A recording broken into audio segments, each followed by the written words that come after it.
नमस्कार मित्रों, स्वागत है आप सभी का, अभिनंदन है आप सभी का आपके अपने इस पसंदीदा YouTube channel Dharmendra Teachers Academy. जी हाँ मित्रों, आप सभी की ढेर सारी कमेंट्स थी यूपी टेट रीट आदि को लेकर के, ईबीएस क्लासेस को लेकर के। तो मित्रों जी हाँ मित्रों, तो आप सभी के लिए हमारी प्रथम श्रृंखला आ चुकी है, जो कि आप सभी के लिए इन्वायरमेंट यानी ईबीएस पर्यावरण के अध्ययन को लेकर के महत्वपूर्ण प्रश्नों की श्रृंखला बिग मैराथन क्लासेज आपकी आरंभ हो चुकी है।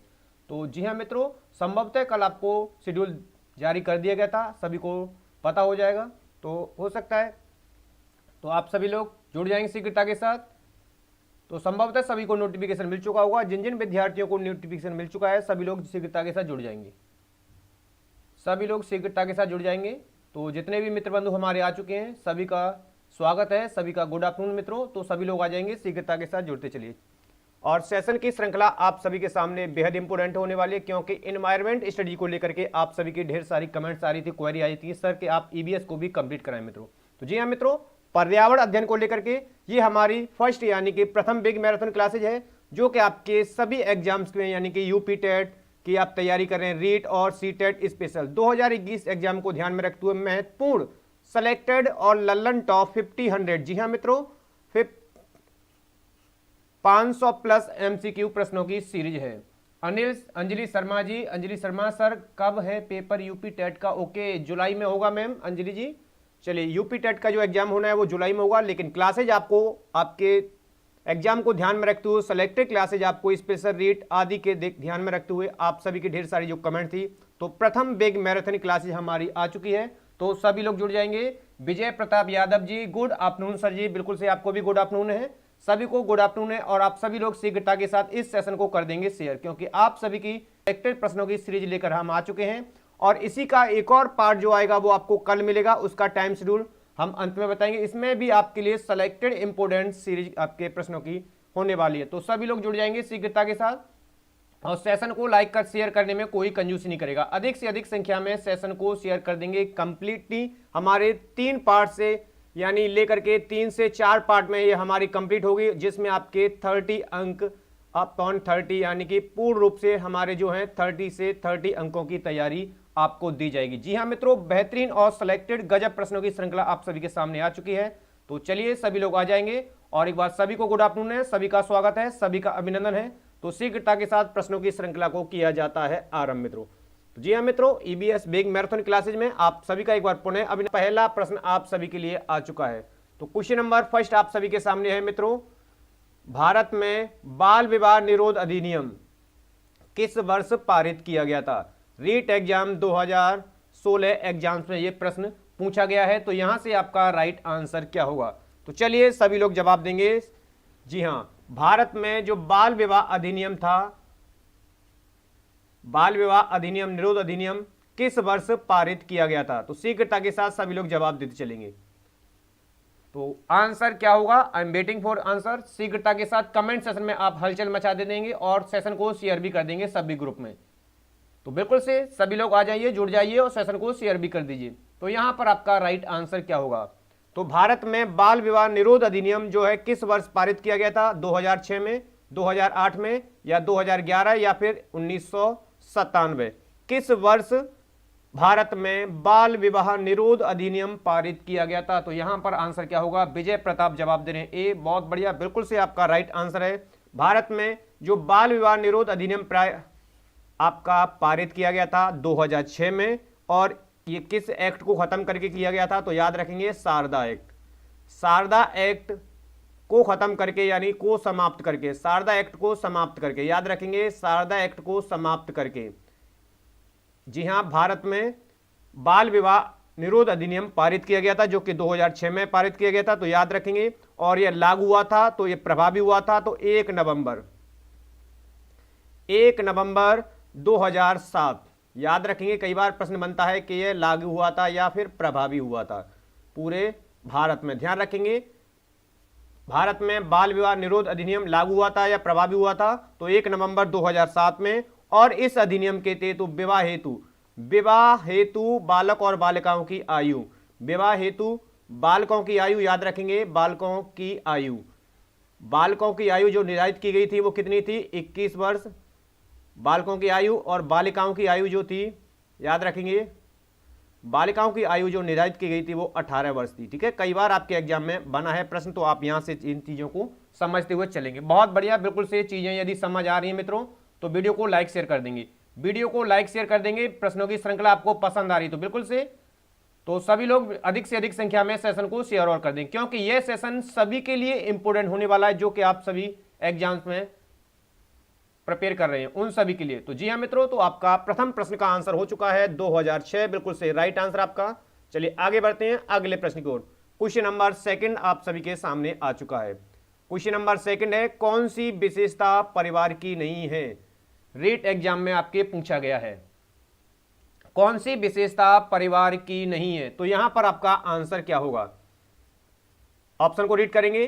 कम से कम 2 भिन्न लिंग वाले वयस्क साथ रहते हैं, ऑप्शन ए। बी, प्रत्येक सदस्य की आय भिन्न जमा की जाती है, ऑप्शन बी।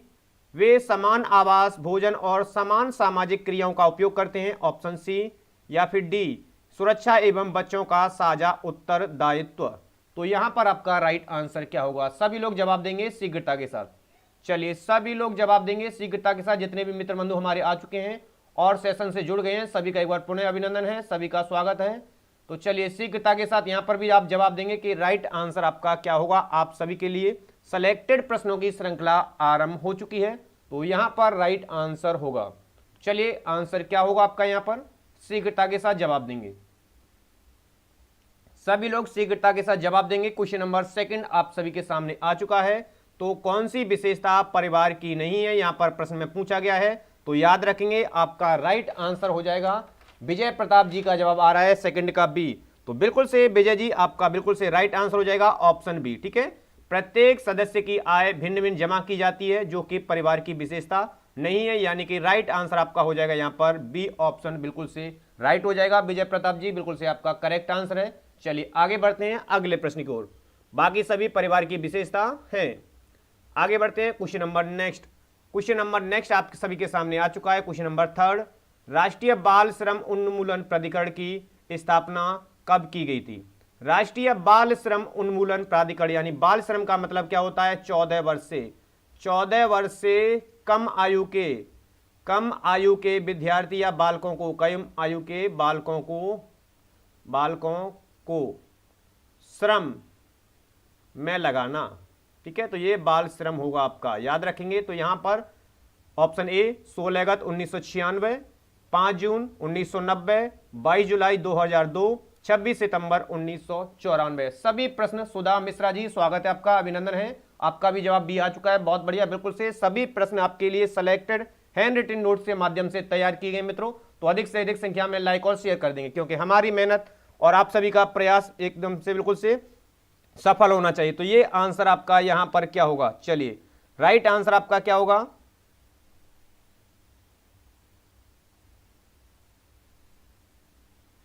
तो राष्ट्रीय बाल श्रम उन्मूलन प्राधिकरण की स्थापना कब की गई थी? तो सभी लोग जवाब देंगे यहां पर, बिल्कुल से सभी लोग शीघ्रता के साथ जवाब देंगे। तो राष्ट्रीय बाल श्रम उन्मूलन प्राधिकरण की स्थापना जो की गई थी वो आपकी 26 सितंबर 1994 में की गई थी। कब की गई थी? 26 सितंबर 1994 में की गई थी, याद रखेंगे। जी हां, बिल्कुल से राष्ट्रीय बाल श्रम उन्मूलन की स्थापना 26 सितंबर 1994 में भी की गई थी, और 14 वर्ष से कम आयु के बालकों को बाल श्रम में लगाने, जोखिम भरे कार्यों में लगाने हेतु इसको प्राधिकरण को उन्मूलन को स्थापना की गई थी, जिसके तहत 14 वर्ष से कम आयु के बालक श्रम कार्य नहीं करेंगे। और वहीं पर इसी के तहत 12 जून को याद रखेंगे, इसी के तहत 12 जून को यूनिसेफ द्वारा, किसके द्वारा? याद रखेंगे यूनिसेफ के द्वारा, किसके द्वारा? यूनिसेफ द्वारा। ठीक है, यूनिसेफ द्वारा बाल श्रम निरोध दिवस घोषित किया गया। ठीक है, तो याद रखेंगे बाल श्रम।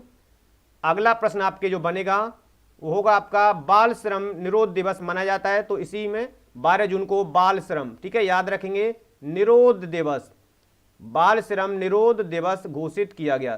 ठीक है, तो याद रखेंगे बाल श्रम निरोध दिवस जो घोषित किया गया था वो 12 जून दिवस घोषित किया गया। किसके द्वारा किया गया था? यूनिसेफ के द्वारा 12 जून। बिल्कुल से सुधा मिश्रा जी जवाब दे रहे हैं 3 का सी। ओके चलिए बहुत बढ़िया। तो बट यहां पर आपका राइट आंसर हो जाएगा 26 सितंबर 1994। Answer D is correct answer. चलिए आगे बढ़ते हैं अगले प्रश्न की ओर।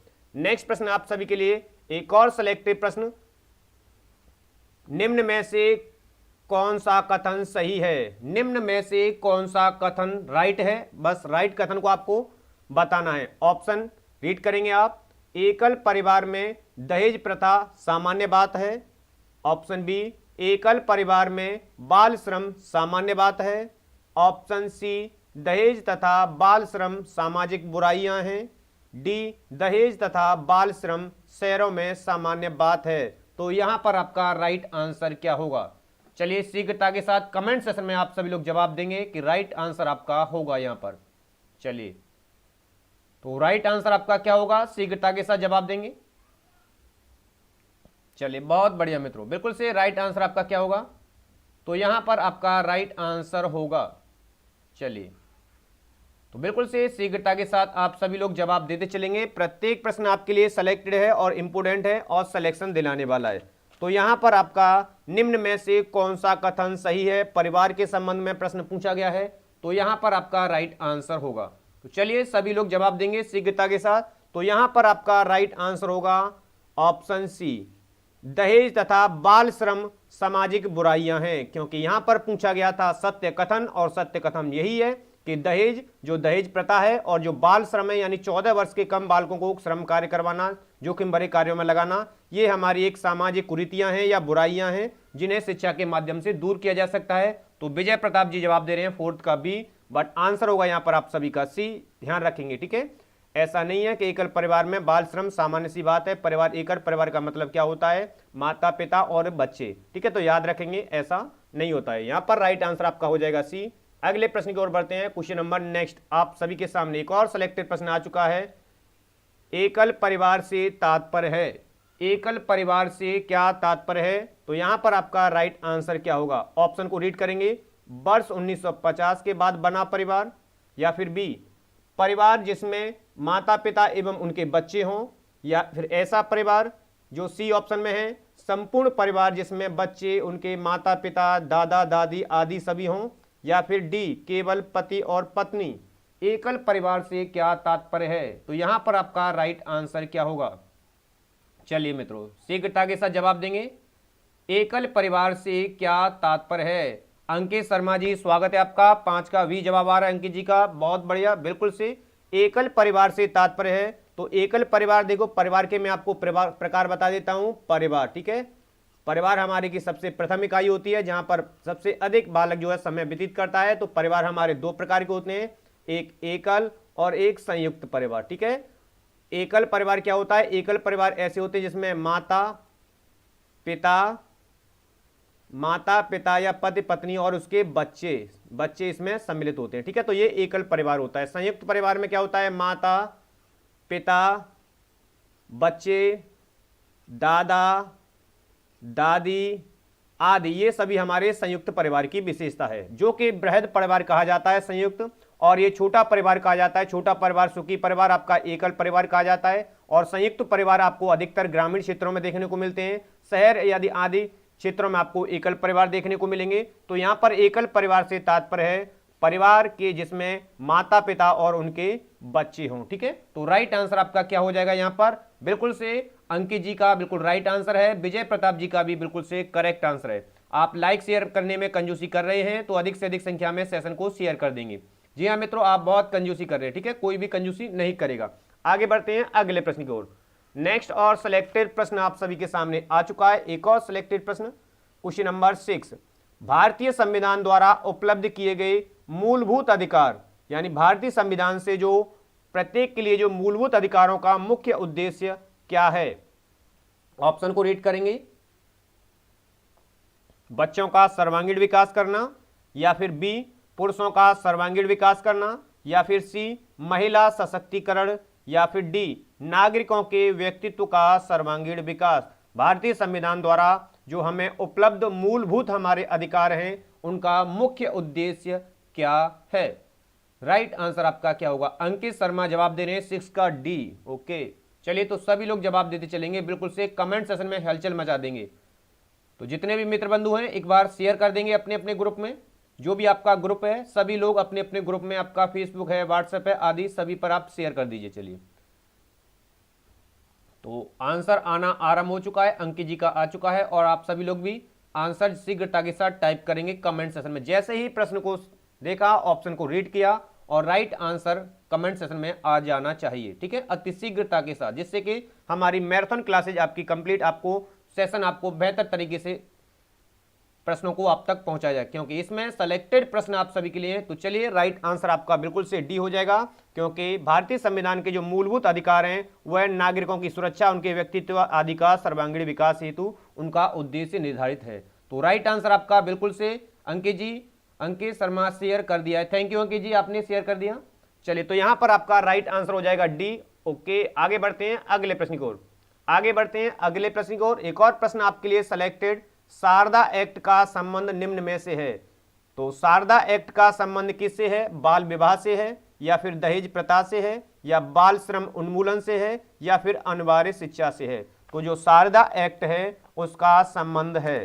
तो यहां पर आपका राइट आंसर क्या होगा? शारदा एक्ट। ओके, चलिए, राइट आंसर आपका क्या होगा? यहां पर राइट आंसर आपका क्या होगा? शारदा एक्ट का संबंध है। चलिए, शारदा एक्ट का संबंध निम्न में से किससे है? तो यहां पर राइट आंसर आपका होगा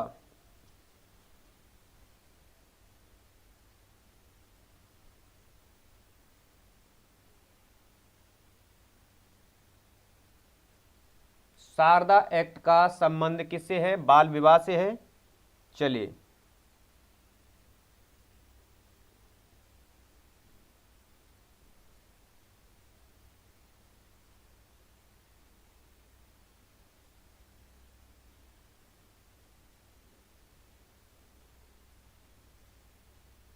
अंकित शर्मा जवाब दे रहे हैं सी। ओके, बाल श्रम, बट आंसर आपका हो जाएगा ऑप्शन फर्स्ट, बिल्कुल से करेक्ट हो जाएगा, बाल विवाह।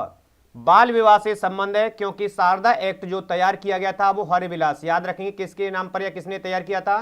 तो हरविलास, हरविलास शारदा, हरविलास शारदा ने कानून बनाया था, ठीक है, ने कानून को बनाया था, इस कानून को कानून बनाया था, याद रखेंगे हरविलास शारदा ने कानून बनाया था, जिसे 1929 में, याद रखेंगे 1929 में अंग्रेज सरकार के द्वारा, किसके द्वारा? अंग्रेज सरकार द्वारा, ठीक है, हरविलास शारदा के द्वारा यह कानून बनाया गया था, और 1929 में अंग्रेज सरकार द्वारा इसे शारदा एक्ट, किसके नाम से?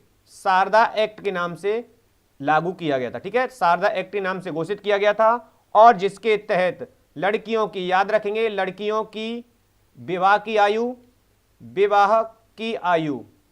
लड़कियों की विवाह की आयु इस एक्ट के तहत या इस एक्ट में 14 वर्ष रखी गई थी, और लड़कों की जो विवाह की आयु थी, ठीक है, वह 18 वर्ष रखी गई थी। कितने वर्ष? लड़कियों की 14 वर्ष और लड़कों की 18 वर्ष। किस एक्ट में? शारदा एक्ट में। और इसे 1 अप्रैल, याद रखेंगे कब यह लागू हुआ था? यह एक्ट जो है 1 अप्रैल 1930, इसे 1 अप्रैल 1930 से पूरे भारत में, जी हां याद रखेंगे आप, पूरे भारत में लागू किया गया था। किसके द्वारा? अंग्रेजी सरकार के द्वारा। तो यहां पर आपका राइट आंसर हो जाएगा। बहुत बढ़िया सर, क्लियर नहीं पता? ओके, चलिए कोई दिक्कत नहीं है, चलिए आपका आंसर आया, इतना ठीक है। तो आप याद रखेंगे शारदा एक्ट का संबंध किससे है? बाल विवाह से। और यह जो एक्ट बना था हरविलास शारदा के द्वारा, लेकिन अंग्रेज सरकार ने इसको शारदा एक्ट दिया 1929 में, और इसके तहत लड़की की विवाह की आयु 14 वर्ष निर्धारित की गई थी, और लड़कों की विवाह की आयु 18 वर्ष, और इसे 1 अप्रैल 1930 से अंग्रेज सरकार द्वारा पूरे भारत में लागू किया गया। तो याद रखेंगे शारदा एक्ट आपके लिए इंपोर्टेंट प्रश्न है। प्रीति त्रिपाठी जी, आपको नमस्कार है और स्वागत है। चलिए, तो यहां पर आपका राइट आंसर क्या होगा? चलिए, नेक्स्ट प्रश्न आपके सामने आ चुका है, एक और सिलेक्टेड प्रश्न। संयुक्त परिवार को भारत की आदि परंपरा कहा गया, ठीक है, किस महोदय के द्वारा या किस मनोवैज्ञानिक के द्वारा कहा गया है कि जो संयुक्त परिवार है वो भारत की आदि परंपरा है? कपाड़िया के द्वारा, मनु के द्वारा, या डॉक्टर इरावती कर्वे ने, या फिर मैक्स मूलर के द्वारा? सेलेक्टेड डेफिनेशन आपकी गुड आफ्टरनून, बिल्कुल से प्रीति त्रिपाठी आपको गुड आफ्टरनून है, सभी को गुड आफ्टरनून एक बार पुनः। तो राइट आंसर आपका क्या होगा, क्वेश्चन नंबर नेक्स्ट आपके सामने है। चलिए, संयुक्त परिवार को भारत की आदि परंपरा कहने वाले कौन महोदय थे?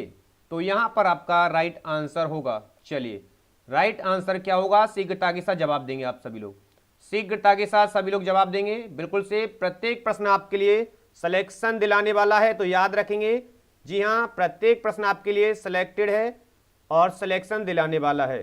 तो यहां पर आपका राइट आंसर क्या होगा, चलिए राइट आंसर आपका क्या होगा, यहां पर शीघ्रता के साथ जवाब देंगे। चलिए, यहां पर आपका राइट आंसर होगा, तो बिल्कुल से संयुक्त परिवार को भारत की आदि परंपरा कहने वाले थे मैक्स मूलर महोदय। तो याद रखेंगे, यहां पर आपका राइट आंसर होगा D option is correct. Max Muller के द्वारा कहा गया था कि संयुक्त परिवार जो कि ग्रामीण अंचल में अधिकतर मिलते हैं और यह हमारे भारत की आदि परंपरा का स्रोत है। ठीक है, तो बिल्कुल से राइट आंसर आपका हो जाएगा यहां पर डी ऑप्शन। ओके, नंबर कौन सा है सर? ओके, चलिए बहुत बढ़िया, क्वेश्चन नंबर 8 चल रहा है। अगला प्रश्न आपके सामने आ चुका है, सभी को मैंने हाईलाइट किया हुआ है जिससे कि चीजें आपके सामने आ जाएं। चलिए, तो नेक्स्ट प्रश्न आपका देश के, एक और सिलेक्टेड प्रश्न, तो देश के सार्वजनिक स्थलों पर धूम्रपान, ठीक है, प्रतिबंध लगाने हेतु अधिनियम कब लागू किया गया था? यानी देश के जो सार्वजनिक स्थल है, यानी सभी जहां पर आ जा सकते हैं, उन पर धूम्रपान यानी निषेध किया गया था, वर्जित किया गया था, किस अधिनियम के तहत वह लागू किया गया था, कब लागू किया गया था? तो ऑप्शन ए 1 जनवरी 2009 को, या फिर बी 5 जून 2009 को, या फिर सी 1 अप्रैल 2008 को, या फिर आपका डी 2 अक्टूबर 2008 को। तो यहां पर आपका प्रीति त्रिपाठी जवाब दे रही है डी। ओके, बहुत बढ़िया प्रीति जी, बिल्कुल से राइट आंसर आपका। यहां पर आपका राइट आंसर क्या होगा,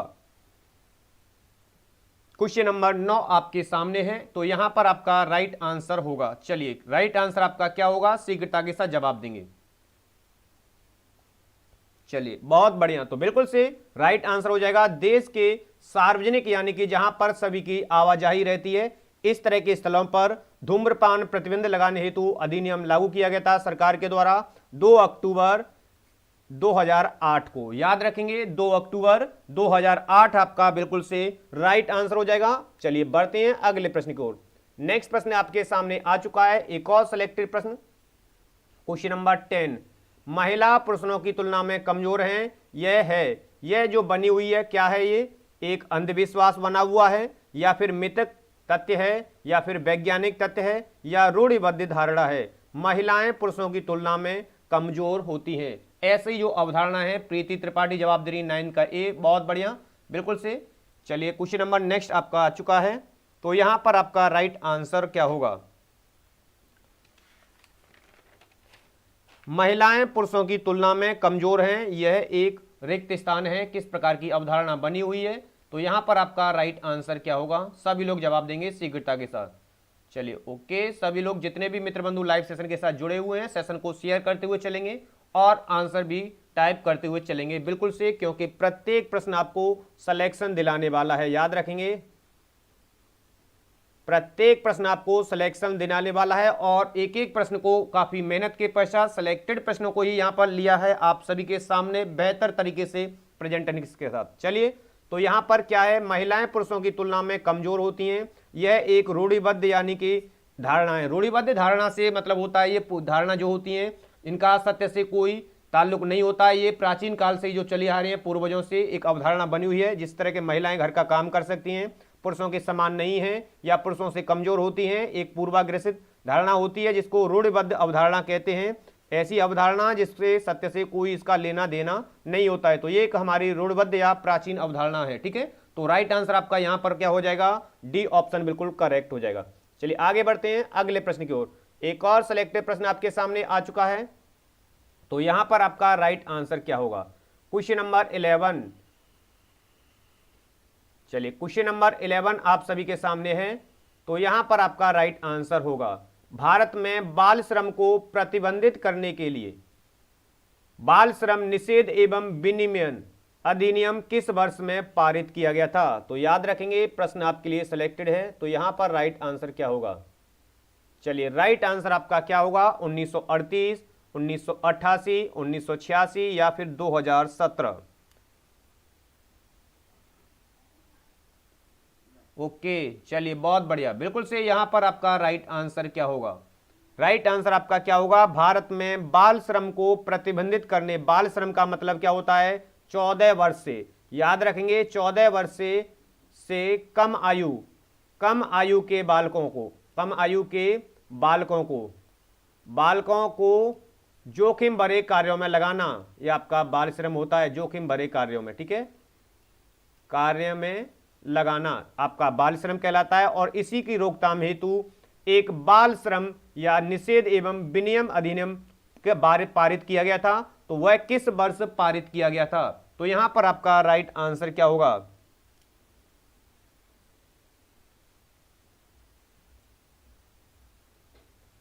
चलिए तो बिल्कुल से राइट आंसर हो जाएगा आपका 1986 में। जी हां, याद रखेंगे, बहुत बढ़िया। 1986 में यह बाल श्रम निषेध एवं विनियम अधिनियम जो है लागू किया गया था गुरुदेव स्वामी के अकॉर्डिंग। तो याद रखेंगे, यानी 14 वर्ष से कम आयु वर्ष के या बालकों को अधिक जोखिम भरे कार्यों में नहीं सम्मिलित किया जाएगा, नहीं लगाया जाएगा। और याद रखेंगे यहीं से, और आपका चलिए बहुत बढ़िया, तो बिल्कुल से राइट आंसर आपका हो चुका है। अंकित शर्मा जी 11 का सी जवाब दे रहे हैं, प्रीति त्रिपाठी जवाब दे रहे हैं सी। बहुत बढ़िया, बिल्कुल से आपका राइट आंसर हो जाएगा। और याद रखेंगे यहीं से यदि प्रश्न बनेगा 1987 में, तो 1987 में याद रखेंगे राष्ट्रीय बाल श्रम नीति। कौन सी नीति? राष्ट्रीय बाल श्रम नीति। याद रखेंगे आप, बाल श्रम नीति बनाई गई थी, ठीक है, या निर्धारित की गई थी। कब निर्धारित की गई थी? 1987 में। और वहीं से आप याद रखेंगे 20 अप्रैल 2013 को, 20 अप्रैल 2013 को नई राष्ट्रीय बाल श्रम नीति, नई राष्ट्रीय, याद रखेंगे आप, राष्ट्रीय बाल श्रम नीति निर्धारित की गई थी। और जिसमें बालक को माना गया था 18 वर्ष से कम आयु का बालक, 18 वर्ष से कम आयु। अब 18 वर्ष से कम आयु के बालकों को किसी भी जोखिम भरे कार्य में नहीं सम्मिलित किया जाएगा, ये नीति कहती है 20 अप्रैल 2013 के अकॉर्डिंग नई राष्ट्रीय बाल श्रम नीति। तो याद रखेंगे इन नीतियों के बारे में भी। बहुत बढ़िया, प्रीति त्रिपाठी जवाब दे रहे हैं 1986, जो कि आपका सभी का राइट आंसर है। चलिए आगे बढ़ते हैं अगले प्रश्न की ओर। एक और सिलेक्टेड प्रश्न आपके लिए। भारत में लड़के एवं लड़कियों की विवाह की योग्य न्यूनतम आयु क्या है? चलिए, भारत में लड़के एवं लड़कियों के विवाह हेतु योग्य न्यूनतम आयु क्या है? राइट आंसर आपका क्या होगा यहां पर? ऑप्शन ए 21 व 18 वर्ष, या फिर बी 18 व 21 वर्ष, या फिर सी 18 व 18 वर्ष, या फिर डी 18 व 16 वर्ष। तो यहां पर आपका राइट आंसर क्या होगा?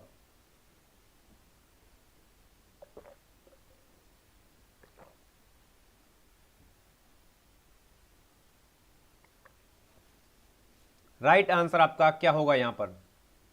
चलिए शीघ्रता के साथ सभी लोग जवाब देंगे। प्रीति त्रिपाठी जवाब दे रहे हैं ऑप्शन बी। चलिए आंसर क्या होगा? भारत में लड़के एवं लड़कियों की विवाह योग्य न्यूनतम आयु क्या है? तो यहां पर आपका राइट आंसर क्या होगा? कई बालक इसमें भ्रमित हो जाते हैं, तो आपको बिल्कुल से भ्रमित नहीं होना है। याद रखेंगे, तो भारत में लड़के एवं लड़कियों की आयु पूछी है, पहले लड़के दिए गए हैं फिर लड़कियां दी गई हैं, तो उसी के अकॉर्डिंग हमें ऑप्शन को भी चुनना है। लड़कों की आयु 21 वर्ष न्यूनतम और लड़कियों की आयु 18 वर्ष निर्धारित की गई थी। याद रखेंगे, बहुत बढ़िया। बाल विवाह निरोध अधिनियम के तहत, किसके? बाल विवाह, याद रखेंगे किसके तहत इसे निर्धारित किया गया था? तो बाल विवाह निरोध अधिनियम के तहत लड़कों के लिए 21 वर्ष और लड़कियों के लिए 18 वर्ष आयु विवाह की निर्धारित की गई अधिनियम के तहत, ठीक है। तो याद रखेंगे, और जिसे 2006 में, कब? 2006 में शारदा एक्ट को, किसको? शारदा एक्ट को, याद रखेंगे शारदा एक्ट को समाप्त कर लागू किया गया, ठीक है, समाप्त कर इसको लागू किया गया था, ठीक है। कब लागू किया गया था यह भी आपको ध्यान रखना है? 1 नवंबर 2007 से इसे लागू किया गया था। कब लागू किया गया था? यदि लागू की बात आती है तो 1 नवंबर 2007 से इसको लागू किया गया था। प्रीति त्रिपाठी ए भी हो सकता है, अंकित शर्मा जवाब दे रहे हैं ए। ओके, बहुत बढ़िया। तो बिल्कुल से चीजों को स्पष्ट तरीके से देखते हुए आपको चलना है, चीजों को समझते हुए चलना है, क्योंकि प्रत्येक प्रश्न आपको इसी तरह का मिलेगा। तो आपको चीजें स्पष्ट रूप से, यहां गलती हो जाए कोई दिक्कत नहीं है, लेकिन आगे भविष्य में कोई गलती ना होगी तो याद रखेंगे, इससे संबंधित चीजों को भी आप जानते चलेंगे। तो 21 व 18 वर्ष किस अधिनियम के तहत विवाह की आयु निर्धारित की गई थी? तो बाल विवाह निरोध अधिनियम के तहत, जिसे 2006 में शारदा एक्ट को हटा करके, समाप्त करके 1 नवंबर 2007 से संपूर्ण भारत में लागू किया गया था। Okay Preeti Tripathi ji, thank you. तो आपका राइट आंसर हो चुका है ए ऑप्शन। आगे बढ़ते हैं हम अगले क्वेश्चन की ओर। नेक्स्ट क्वेश्चन आपके सामने है, निम्न में से कौन सा कीट मधुमक्खियों की भांति कॉलोनी यानी कि बस्ती में एक साथ नहीं रहता है? नहीं पूछा गया, याद रखेंगे। ऐसा कौन सा कीट है जो मधुमक्खियों की भांति कॉलोनी या बस्ती बनाकर नहीं रहता है? जिसमें ऑप्शन को रीड करेंगे, ततैया या फिर बर, बी ऑप्शन में चींटी, और सी ऑप्शन में दीमक, और डी ऑप्शन में मकड़ी। तो यहां पर आपका क्या होगा? ओके, कोई दिक्कत नहीं है, चलिए।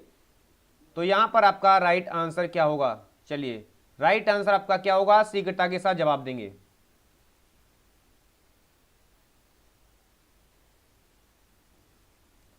तो राइट आंसर क्या होगा? शीघ्रता के साथ सभी लोग जवाब देते चलेंगे। चलिए, बहुत बढ़िया।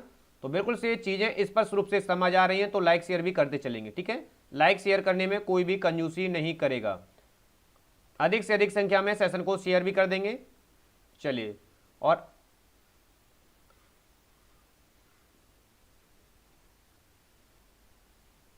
ओके ऋचा राय जी, हेलो, आपको भी नमस्कार है, स्वागत है ऋचा मैम जी। तो शीघ्रता के साथ जवाब दें। प्रीति त्रिपाठी जवाब दे रही है ए, ततैया या बर। बट आंसर आपका होगा यहाँ पर डी, मकड़ी जो है आपकी कॉलोनी बना करके या झुंड में नहीं रहती है, याद रखेंगे। ततैया बर आपके साथ झुंड में आक्रमण करती हैं, जो आपके, हाँ जी, यदि एक साथ यदि काटे तो व्यक्ति को खत्म कर सकती हैं। चींटी भी एक साथ झुंड में रहती हैं, और दीमक भी एक साथ झुंड में रहती है, या कॉलोनी में रहती है, या बस्ती में रहती है, जबकि मकड़ी एक साथ नहीं रहती है, वो सिंगल सिंगल कार्य करती है। तो यहां पर आपका राइट आंसर हो जाएगा ऑप्शन डी, बिल्कुल से करेक्ट हो जाएगा। चलिए, बहुत बढ़िया मित्रों। तो चीजें स्पष्ट रूप से समझ आ चुकी हैं, तो वीडियो को लाइक शेयर भी करते चलेंगे। आगे बढ़ते हैं अगले प्रश्न की ओर। एक और सेलेक्टेड प्रश्न आप सभी के लिए, क्वेश्चन नंबर 14। तो यहां पर राइट आंसर क्या होगा? नारियल डली हुई किसी भी करी के साथ उबला हुआ टेपियोका निम्न में से किस क्षेत्र का प्रिय भोजन है? नारियल की डली हुई कड़ी के साथ टेपियोका, याद रखेंगे, निम्न में से यह किस क्षेत्र का पसंदीदा या प्रिय भोजन है? तमिलनाडु का है, केरल का है, या फिर पश्चिम बंगाल का है, या फिर बिहार का है? तो यहां पर आपका राइट आंसर क्या होगा? प्रीति त्रिपाठी जवाब दे रही है डी, अंकित शर्मा जवाब दे रहे हैं ए। ओके, बहुत बढ़िया, बिल्कुल से। तो आप सभी लोग जवाब भी देते चलेंगे शीघ्रता के साथ। जी हाँ, कमेंट सेशन में आप हलचल मचाते चलेंगे। ऋचा राय जी जवाब दे रहे हैं बी। ओके, चलिए, नारियल डली हुई करी के साथ उबला हुआ टेपियोका आपका सिलेक्टेड प्रश्न है, और कई बार मोर देन फ्रीक्वेंसी में आपका एग्जाम में ये बनता ही बनता है।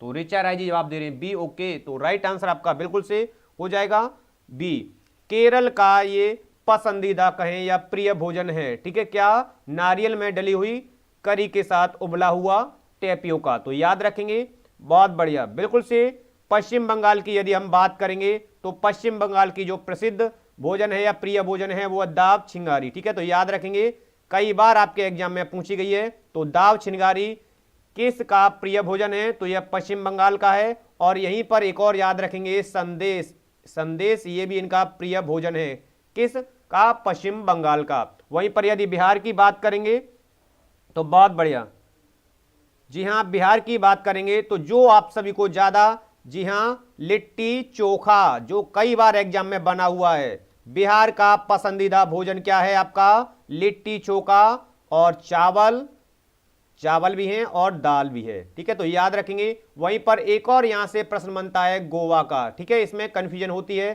कि गोवा का क्या होता है। तो नारियल के तेल में तली हुई मछली, याद रखेंगे, नारियल के तेल में, नारियल के तेल में तली मछली याद यदि प्रश्न में बनेगा तो आपका जवाब होगा गोवा। और नारियल के तेल में डली हुई उबला हुआ टेपियोका, तो आपका जवाब होगा केरल।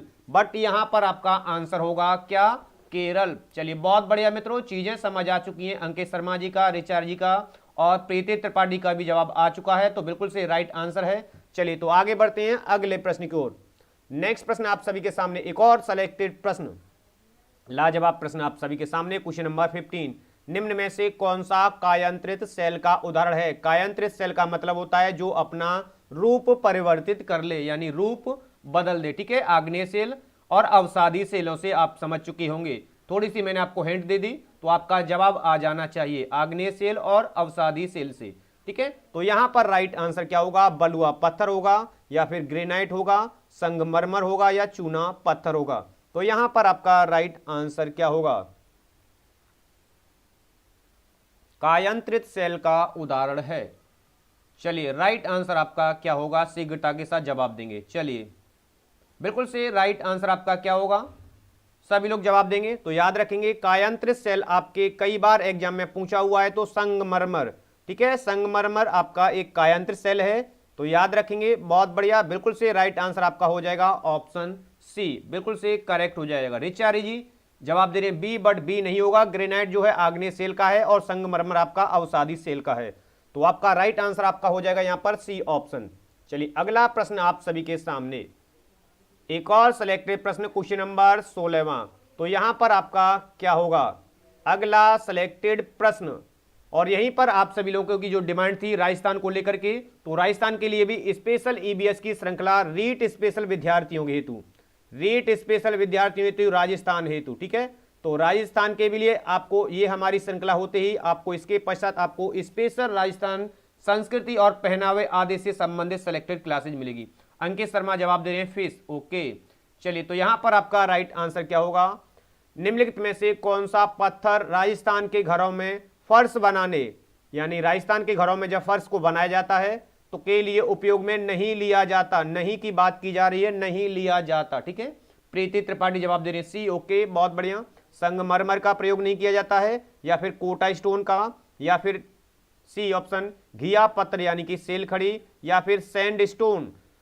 तो राइट आंसर आपका क्वेश्चन नंबर 16 का क्या होगा, रिचा राय जी जवाब दे रहे हैं ए ऑप्शन संगमरमर। तो देखिए राजस्थान की बात की गई है, थोड़ा सा राजस्थान का बैकग्राउंड में जाकर के देखेंगे तो आपको पता लगेगा कि राजस्थान में जो पत्थर है वह घरों में फर्श बनाने के लिए प्रयोग नहीं किया जाता है, वो घिया पत्थर होता है जिसे हम सेल खड़ी कहते हैं। कौन सा पत्थर होता है, घिया पत्थर या सेल खड़ी, बाकी सभी पत्थरों का प्रयोग फर्श बनाने के लिए किया जाता है। रिचार मैम 16 का ही आंसर है।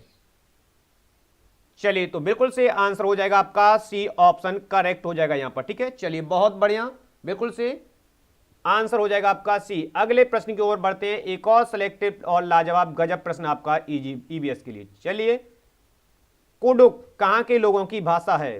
कुडुक जो है आपके किस क्षेत्र के लोगों की भाषा है, ऑप्शन को रीड करेंगे, मिजोरम, मणिपुर, अरुणाचल प्रदेश या झारखंड। यहां पर आपका राइट आंसर क्या होगा, अंकित शर्मा जवाब दे रहे हैं 16 का सी, ओके अंकित जी बहुत बढ़िया। तो यहां पर आपका राइट आंसर होगा, चलिए शीघ्रता के साथ जवाब देंगे। तो राइट आंसर आपका क्या होगा, चलिए बिल्कुल से कुडुक कहां के लोगों की भाषा है, मिजोरम, मणिपुर, अरुणाचल प्रदेश या झारखंड। तो बिल्कुल से आप समझ चुके हैं कि कुडुक जो है आपके किस लोगों के द्वारा, कहां के क्षेत्रों के लोगों के द्वारा बोली जाती है, झारखंड। ठीक है, याद रखेंगे झारखंड के लोगों की जो भाषा है वो कौन सी है आपकी, कुडुक है, तो याद रखेंगे। और झारखंड की एक प्रसिद्ध आपको याद रखना है, जो जंगल की साहसी बेटी के नाम से जाना जाता है, जिनका नाम जंगल की साहसी बेटी, याद रखेंगे जंगल की साहसी बेटी के नाम से इनका नाम जाना जाता है, जो कि आपके कई बार में प्रश्न में बना है, वह नाम है सूर्यमणि। ठीक है, याद रखेंगे जंगल की साहसी बेटी सूर्यमणि। और इनके द्वारा जो जंगल में एक तोरंग अभियान चलाया गया था, याद रखेंगे, और तोरंग है जो क्या कहा जाता है, कुडुक भाषा में इसको जंगल कहा जाता है, याद रखेंगे। और इनके तोरक नाम अभियान या केंद्र चलाया गया था, और इनके साथी जो थी उनका भी याद रखेंगे, बहुत बढ़िया। इनके साथ थी वासवी, ठीक है, ये भी इनके साथ कई सपोर्ट की गई है, तो याद रखेंगे। और कुडुक भाषा जो है, तोरंग का अर्थ क्या होता है, जंगल होता है कुडुक भाषा में। तो यहां पर आपका राइट आंसर हो जाएगा बिल्कुल से डी ऑप्शन। चलिए, जंगल की साहसी बेटी आपकी सूर्यमणि। आगे बढ़ते हैं अगले प्रश्न की ओर। नेक्स्ट प्रश्न आप सभी के लिए एक और सिलेक्टेड प्रश्न है।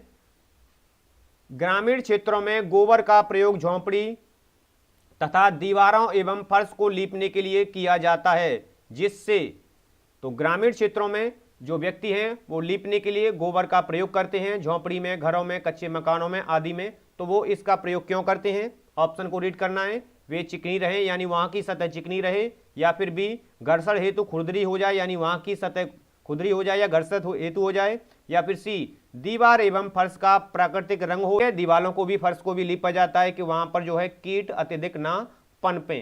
तो राइट आंसर आपका हो जाएगा ऑप्शन डी, वे चिकनी रहे, ऐसा कोई उद्देश्य नहीं होता है। घर्षण हेतु खुरदरी हेतु ऐसा कोई उद्देश्य नहीं होता है। दीवार एवं फर्श की प्राकृतिक रंग हो, ऐसा भी उनका गोबर से लीपने का कोई उद्देश्य नहीं होता है। तो राइट आंसर आपका हो चुका है। सुमन वर्मा जी जवाब दे रहे हैं ए और प्रीति त्रिपाठी जवाब दे रही हैं डी ऑप्शन। ओके, बहुत बढ़िया। तो यहां पर आपका राइट आंसर हो चुका है डी। आगे बढ़ते हैं अगले प्रश्न की ओर। एक और सिलेक्टेड प्रश्न आपके आवास से संबंधित। तो यहां पर आपका राइट आंसर होगा बंदर, शेर तथा चूहे के घर क्रमशः हैं, यानी बंदर, शेर, चूहा कहां कहां पर रहते हैं। ऑप्शन को रीड करेंगे। ऑप्शन ए घोंसला, पेड़, गुफा, या फिर बी गुफा, बिल एवं पेड़, या फिर सी पेड़, गुफा एवं बिल, या फिर डी बिल, पेड़ एवं गुफा। प्रश्न को अच्छी तरीके से रीड करेंगे और जवाब देंगे। ठीक है, प्रश्न को अच्छी तरीके से रीड करेंगे और जिससे कि आपकी चीजें स्पष्ट रूप से समझ आ जाएं। ठीक है, क्योंकि इन्हीं के सीक्वेंस पर आधारित होता है प्रश्न का जवाब। लक्की राजपूत जवाब दे रहे हैं सी। ओके, ऋचा राय जी जवाब दे रहे हैं सी। तो बिल्कुल से तो याद रखेंगे, क्रम बनाएंगे। बंदर पेड़ पर रहता है, शेर गुफा में रहता है और चूहे बिल में रहते हैं। तो राइट आंसर आपका हो जाएगा यहां पर सी ऑप्शन, बिल्कुल से करेक्ट हो जाएगा। तो बिल्कुल से सुमन वर्मा जी का भी जवाब आ चुका है, सी ऑप्शन बिल्कुल राइट है आप सभी लोगों का। बहुत बढ़िया मित्रों, आगे बढ़ते हैं अगले प्रश्न की ओर। अगला प्रश्न आप सभी के लिए आ चुका है, एक और सिलेक्टेड प्रश्न, क्वेश्चन नंबर 20। निम्न में से कौन सी सामग्री घर बनाने में काम नहीं आती है? याद रखना, काम नहीं आती है घर बनाने में। 19 का सी जवाब दे रहे हैं अंकित शर्मा जी। ओके, बहुत बढ़िया, बिल्कुल से प्रीति त्रिपाठी का भी जवाब आ चुका है सी। तो ऐसी कौन सी सामग्री है जिसका घर नहीं बनाया जा सकता है? सीमेंट है, लोहा है, पत्थर है या स्कूटर? तो ओवरऑल आप समझ चुके होंगे। तो यहां पर आपका राइट आंसर होगा, यहां पर आपका राइट आंसर क्या होगा? चलिए शीघ्रता के साथ जवाब देंगे। लक्की राजपूत जवाब दे रहे हैं डी। ओके, बिल्कुल से आपका राइट आंसर है स्कूटर। ये घर और मकान बनाने में काम नहीं आता है, ये सिर्फ आपको यहां से वहां यानी कि आपको एक जगह से दूसरी जगह पर स्थानांतर यानी प्रस्थान करने के लिए कार्य करता है स्कूटर। ठीक है, जो कि आपका पेट्रोल से चलता है। चलिए आगे बढ़ते हैं अगले प्रश्न की ओर। एक और सिलेक्टेड प्रश्न आप सभी के लिए नेक्स्ट में है, कश्मीर चोगा कहलाता है। कश्मीरी चोगा क्या है? फिरन है, अंगरखी है, बुगतरी है या अचकन है? चलिए, तो यहां पर आपका राइट आंसर क्या होगा? कश्मीरी चोगा कहलाता है। तो राइट आंसर क्या होगा? लकी राजपूत 21 का जवाब दे रहे हैं ए। ओके, चलिए, तो बिल्कुल से आप सभी का जवाब आ रहा है। बहुत बढ़िया मित्रों, तो बिल्कुल से अति तीव्रता के साथ जवाब आ रहे हैं। तो कश्मीरी चोगा आपका फिरन कहला जाता है। और फिरन क्या होता है? ये जो फिरन है वो महिलाओं का वस्त्र है। किनका वस्त्र है? कश्मीर में महिलाओं का एक वस्त्र है। ठीक है, तो याद रखेंगे कश्मीरी चोगा क्या कहलाता है? आपका फिरन कहलाता है, याद रखेंगे। बहुत बढ़िया, जो कि पहनने वाला एक वस्त्र है। तो यहां से आगे बढ़ते हैं अगले प्रश्न की ओर। एक और सिलेक्टेड प्रश्न आप सभी के लिए, क्वेश्चन नंबर 22। कुत्ता मछली, ठीक है, डॉग फिश का आवास है, यानी जो डॉग फिश है वो कहां पर निवास करती है? अंकित शर्मा जी का भी जवाब आ रहा है बी। ओके, प्रीति त्रिपाठी जवाब दे रहे हैं ए। बहुत बढ़िया, नदी में निवास करती है, तालाब में निवास करती है या झील में या फिर समुद्र में? डॉग फिश जो है वो कहां पर निवास करती है, यानी वह रहने का स्थान कहां है? लक्की राजपूत जी का जवाब आ रहा है डी। ओके, बेहतर, सबसे पहले और सिलेक्टेड प्रश्न आपका बिल्कुल से राइट आंसर आ रहा है। ठीक है, तो याद रखेंगे जो कुत्ता मछली यानी कि डॉग फिश है, जो आवास है उसका समुद्र होता है, यानी वह समुद्र में रहती है। तो बिल्कुल से राइट आंसर आपका ऋचा जी का भी जवाब आ चुका है डी ऑप्शन। बहुत बढ़िया, तो बिल्कुल से करेक्ट जवाब आप सभी का आ चुका है। बहुत बढ़िया मित्रों, आगे बढ़ते हैं अगले प्रश्न की ओर। एक और सिलेक्टेड प्रश्न आप सभी के लिए, एक और सिलेक्टेड प्रश्न आप सभी के लिए, क्वेश्चन नंबर 23। चांगपा जनजाति पाई जाती है, यानी जो चांगपा जनजाति है वो कहां पर पाई जाती है? लद्दाख में, मणिपुर में, असम में या फिर सिक्किम में? चलिए, तो यहां पर आपका राइट आंसर क्या होगा? चांगपा जनजाति पाई जाती है। सेलेक्टेड प्रश्न है और सभी प्रश्न आपको सिलेक्शन दिलाने वाले हैं। तो जी हाँ मित्रों, प्रत्येक प्रश्न आपके लिए सिलेक्टेड है और सिलेक्शन दिलाने वाला है। प्रीति त्रिपाठी 22 का जवाब दे रही हैं। ओके, बहुत बढ़िया, बिल्कुल से प्रीति त्रिपाठी का भी जवाब आ चुका है। अंकित शर्मा जी का भी डी, प्रीति त्रिपाठी ओके, सुमन वर्मा जी का भी डी, ऋचा राय जी जवाब दे रहे हैं 23 का ए, लक्की राजपूत 23 का सी जवाब दे रहे हैं और अंकित शर्मा जवाब दे रहे हैं सी बी जवाब। ओके, तो यहां पर राइट आंसर क्या होगा? चलिए देखिए, जो चांगपा जनजाति है वो पाई जाती है, तो याद रखेंगे चांगपा पाई जाती है कहां पर? लद्दाख में। चांगपा जो जनजाति है वो कहां पर पाई जाती है? लद्दाख में पाई जाती है। इसको बिल्कुल से ध्यान से बिठा लीजिए, सेट कर लीजिए अच्छी तरीके से, क्योंकि यह प्रश्न आपका कई बार एग्जाम में बनता है। तो चांगपा पाई जाती है जो जनजाति, वो लद्दाख के क्षेत्र में पाई जाती है। Bimlesh Kumari ji Tiwari ji good afternoon. मैं आपको भी बिमलेश जी गुड आफ्टरनून और आपको अभिनंदन है। चलिए, तो आगे बढ़ते हैं अगले प्रश्न की ओर। नेक्स्ट प्रश्न आपका अंगुस्ताना। चलिए, तो ये जो आप पढ़ पा रहे हैं अंगुस्ताना है, अंगुस्ताना है क्या है? ऑप्शन को रीड करेंगे। मशीन की साफ सफाई करने हेतु प्रयुक्त उपकरण है, या फिर बी हाथ से सिलाई करते समय अंगुली में पहनने वाला कोई उपकरण है, या फिर सी बखिया टांका लगाने का उपकरण है, या फिर डी उक्त में से कोई नहीं। अंगुस्ताना है, अंगुस्ताना क्या है? ओके, बिमलेश तिवारी जी लद्दाख। ओके, बहुत बढ़िया बिमलेश जी। तो यहां पर आपका राइट आंसर क्या होगा? चलिए, राइट आंसर आपका यहां पर क्या होगा? शीघ्रता के साथ जवाब देंगे। अंगुस्ताना है, जो अंगुस्ताना है वो किस प्रकार का वस्त्र है? बकिया लगाने का टांका है, या फिर अन्य क्या है, या उपयुक्त में से कोई नहीं।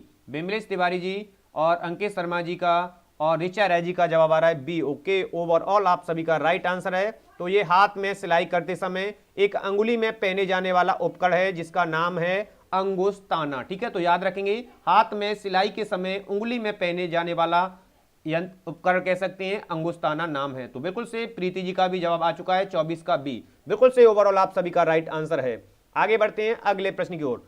अगला प्रश्न एक और सिलेक्टिव प्रश्न जो कि आपके जी हां रोगों से प्रमुख है और आपके एग्जाम में बनता है। तो ब्लू टंग रोग, प्रश्न को अच्छी तरीके से रीड करेंगे। ब्लू टंग जो रोग है वो मुख्यतः किस पशु में होता है? यानी सर्वाधिक जो रोग पाया जाता है वो किस प्रकार के पशुओं में पाया जाता है? या भैंस में होता है ऑप्शन ए, ऑप्शन बी गाय में होता है, या फिर बी सी ऑप्शन बकरी में, या फिर डी भेड़ में होता है। तो यह जो ब्लू टंग नामक रोग है वो किस पशु में अत्यधिक मात्रा में होता है, या किस पशु के साथ ये जुड़ता है? तो चलिए, राइट आंसर आपका यहां पर क्या होगा? शीघ्रता के साथ सभी लोग जवाब दे चलेंगे कमेंट सेशन में, और लाइक शेयर करने में कोई कंजूसी नहीं करेगा, क्योंकि काफी मेहनत के पश्चात आपके लिए बेहतरीन और सिलेक्टेड प्रश्नों की श्रृंखला आपके सामने प्रोवाइड की गई है, जो कि आप सभी की ढेर सारी डिमांड पर थी मित्रों। और इसके पार्ट बाद भी हमारा पार्ट सेकंड आएगा इसका, और पार्ट सेकंड, थर्ड और फोर्थ लगभग 3 से 4 पार्ट में कंप्लीट हो जाएगी, जिसमें आप कंप्लीट नंबर अर्जित कर पाएंगे। और अंकित शर्मा जी का, ऋचा जी का 25 का डी, बिमलेश तिवारी जवाब दे रहे हैं डी, अंकित शर्मा डी, और प्रीति त्रिपाठी जी का जवाब आ रहा है डी। बहुत बढ़िया, बिल्कुल से ब्लू टंग नामक रोग जो है आपका भेड़ों में अत्यधिक मात्रा में होता है। ठीक है, तो याद रखेंगे राइट आंसर आपका क्या है यहाँ पर? डी। ब्लू टंग नामक रोग है जो संबंध रखता है या होता है वो भेड़ से होता है। ठीक है, तो बिल्कुल से अंकित शर्मा सर पहली बार लाइव क्लास ले रहा हूं मैं आपकी। ओके, थैंक यू, बहुत बहुत धन्यवाद आपका। फर्स्ट टाइम आप आए हो तो आपका बिल्कुल से अभिनंदन है, दिल से स्वागत है। चलिए आगे बढ़ते हैं। अगला प्रश्न, सेरीकल्चर का संबंध निम्न में से किससे है? चलिए, सेरीकल्चर एक और सिलेक्टेड प्रश्न आपके सामने आ चुका है। रेशम कीट पालन से है, मधुमक्खी पालन से है, दूध उत्पादन से है, या फिर मछली पालन से है? तो याद रखेंगे सेरीकल्चर का संबंध है, सेरीकल्चर का संबंध है। चलिए, तो यहां पर आपका बिमलेश तिवारी सर क्लास कितने बजे चलती है डेली? मैम ये आज टुडे ही मैराथन लगाई है, ये टुडे यानी कि हमारी जो मैराथन होती है आपके सैटरडे यानी कि शनिवार और रविवार को। ठीक है, याद रखेंगे ये 2 दिन हमारी दोपहर में, क्योंकि इसमें ऑफ रहता है हमारा, छुट्टी जल्दी हो जाती है, इसलिए शनिवार और रविवार को हमारी ये मैराथन क्लासेज आपको प्रत्येक सब्जेक्ट की दी जाती है। ठीक है, तो उसका भी टाइम टुडे हमारी जो क्लासेज स्टार्ट हुई थी जो 1:30 बजे से स्टार्ट हुई थी, लेकिन कल संडे फ्री रहेंगे, तो ये उसके लिए भी डिसाइड अभी आपको बता देंगे उसकी क्लासेज आपका समय। ओके, अंकित शर्मा जी का भी जवाब आ रहा है डी जवाब, बी जवाब आ रहा है प्रीति जी का, और अंकित जी का बी, बिमलेश तिवारी जी का बी, ऋचा राय जी का बी, और सुमन वर्मा जी का भी जवाब आ रहा है बी। ओके, सेरीकल्चर का तात्पर्य होता है, या सेरीकल्चर जो संबंध रखता है वह रेशम कीट पालन से है। याद रखेंगे, सेरी होता है रेशम कीट पालन, ठीक है। और जो आप जवाब दे रहे हैं मधुमक्खी पालन, उसे कहा जाता है एपीकल्चर। क्या कहा जाता है? एपीकल्चर, ठीक है। एपीकल्चर कहा जाता है किसको? मधुमक्खी पालन को। और इसकी जो अवधि होती है, यानी अवधि अच्छी अवधि होती है, यानी पालने की, कई बार आपके प्रश्न में पूछा जाता है, तो अक्टूबर से लेकर के, यानी अक्टूबर से लेकर के दिसंबर तक के बीच की अवधि बेहतर मानी जाती है। किसके लिए? मधुमक्खी पालन के लिए, यानी एपीकल्चर हेतु, ठीक है। इसमें फूलों का लगाव अधिक होता है, जिसमें आपको जो घोल होता है वो बनाना नहीं पड़ता है। तो सबसे एपीकल्चर यानी मधुमक्खी पालन के लिए सबसे उपयुक्त अवधि मानी जाती है अक्टूबर से दिसंबर की। तो याद रखेंगे, एपीकल्चर आपका मधुमक्खी पालन है, जबकि सेरीकल्चर आपका रेशम कीट का पालन है। और रेशम कीट पाला जाता है किस वृक्ष पर पाला जाता है? तो याद रखेंगे, शहतूत के पेड़ पर पाला जाता है, ठीक है। और रेशम प्राप्त होता है तो रेशम के कीटे के क्या से? प्यूपा से। कहां से प्राप्त होता है ये? रेशम कीट में जो प्यूपा होता है वहां से ये प्राप्त होता है। चलिए बहुत बढ़िया। चलिए कोई दिक्कत नहीं, यदि गलत हो जाता है तो सर मैं इस टाइम मेरी कोचिंग रहती है 2 बजे के बाद ही आप पढ़ाएं हम तो। ओके जी मैम, चलिए इस पर भी विचार करेंगे। चलिए कोई दिक्कत नहीं है, चलिए कोई दिक्कत नहीं, यदि आपका गलत हो जाता है तो कोई दिक्कत नहीं, हम सभी लोग सीख रहे हैं, नेगेटिव थिंकिंग में नहीं जाएंगे।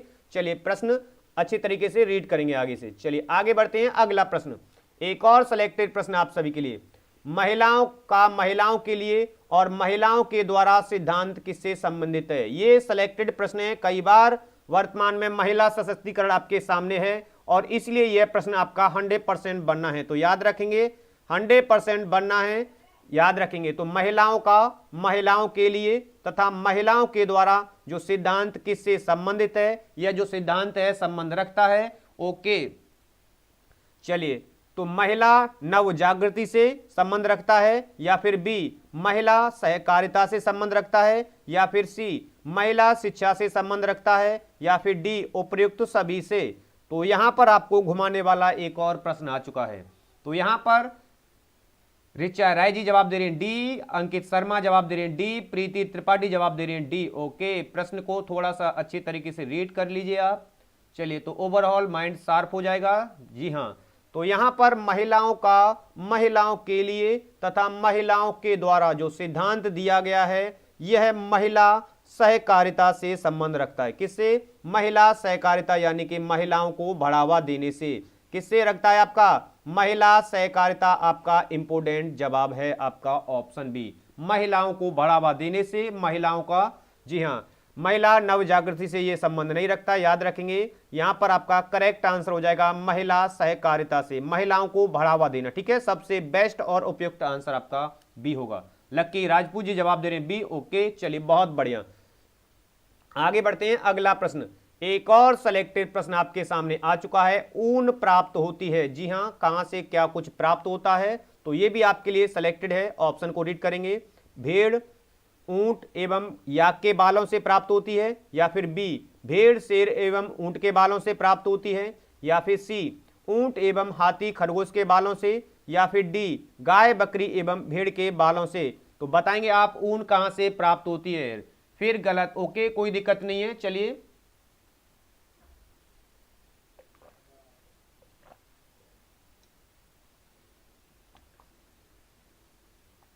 चलिए बहुत बढ़िया, बिमलेश तिवारी जी 28 का ए जवाब आ रहा है। चलिए बहुत बढ़िया।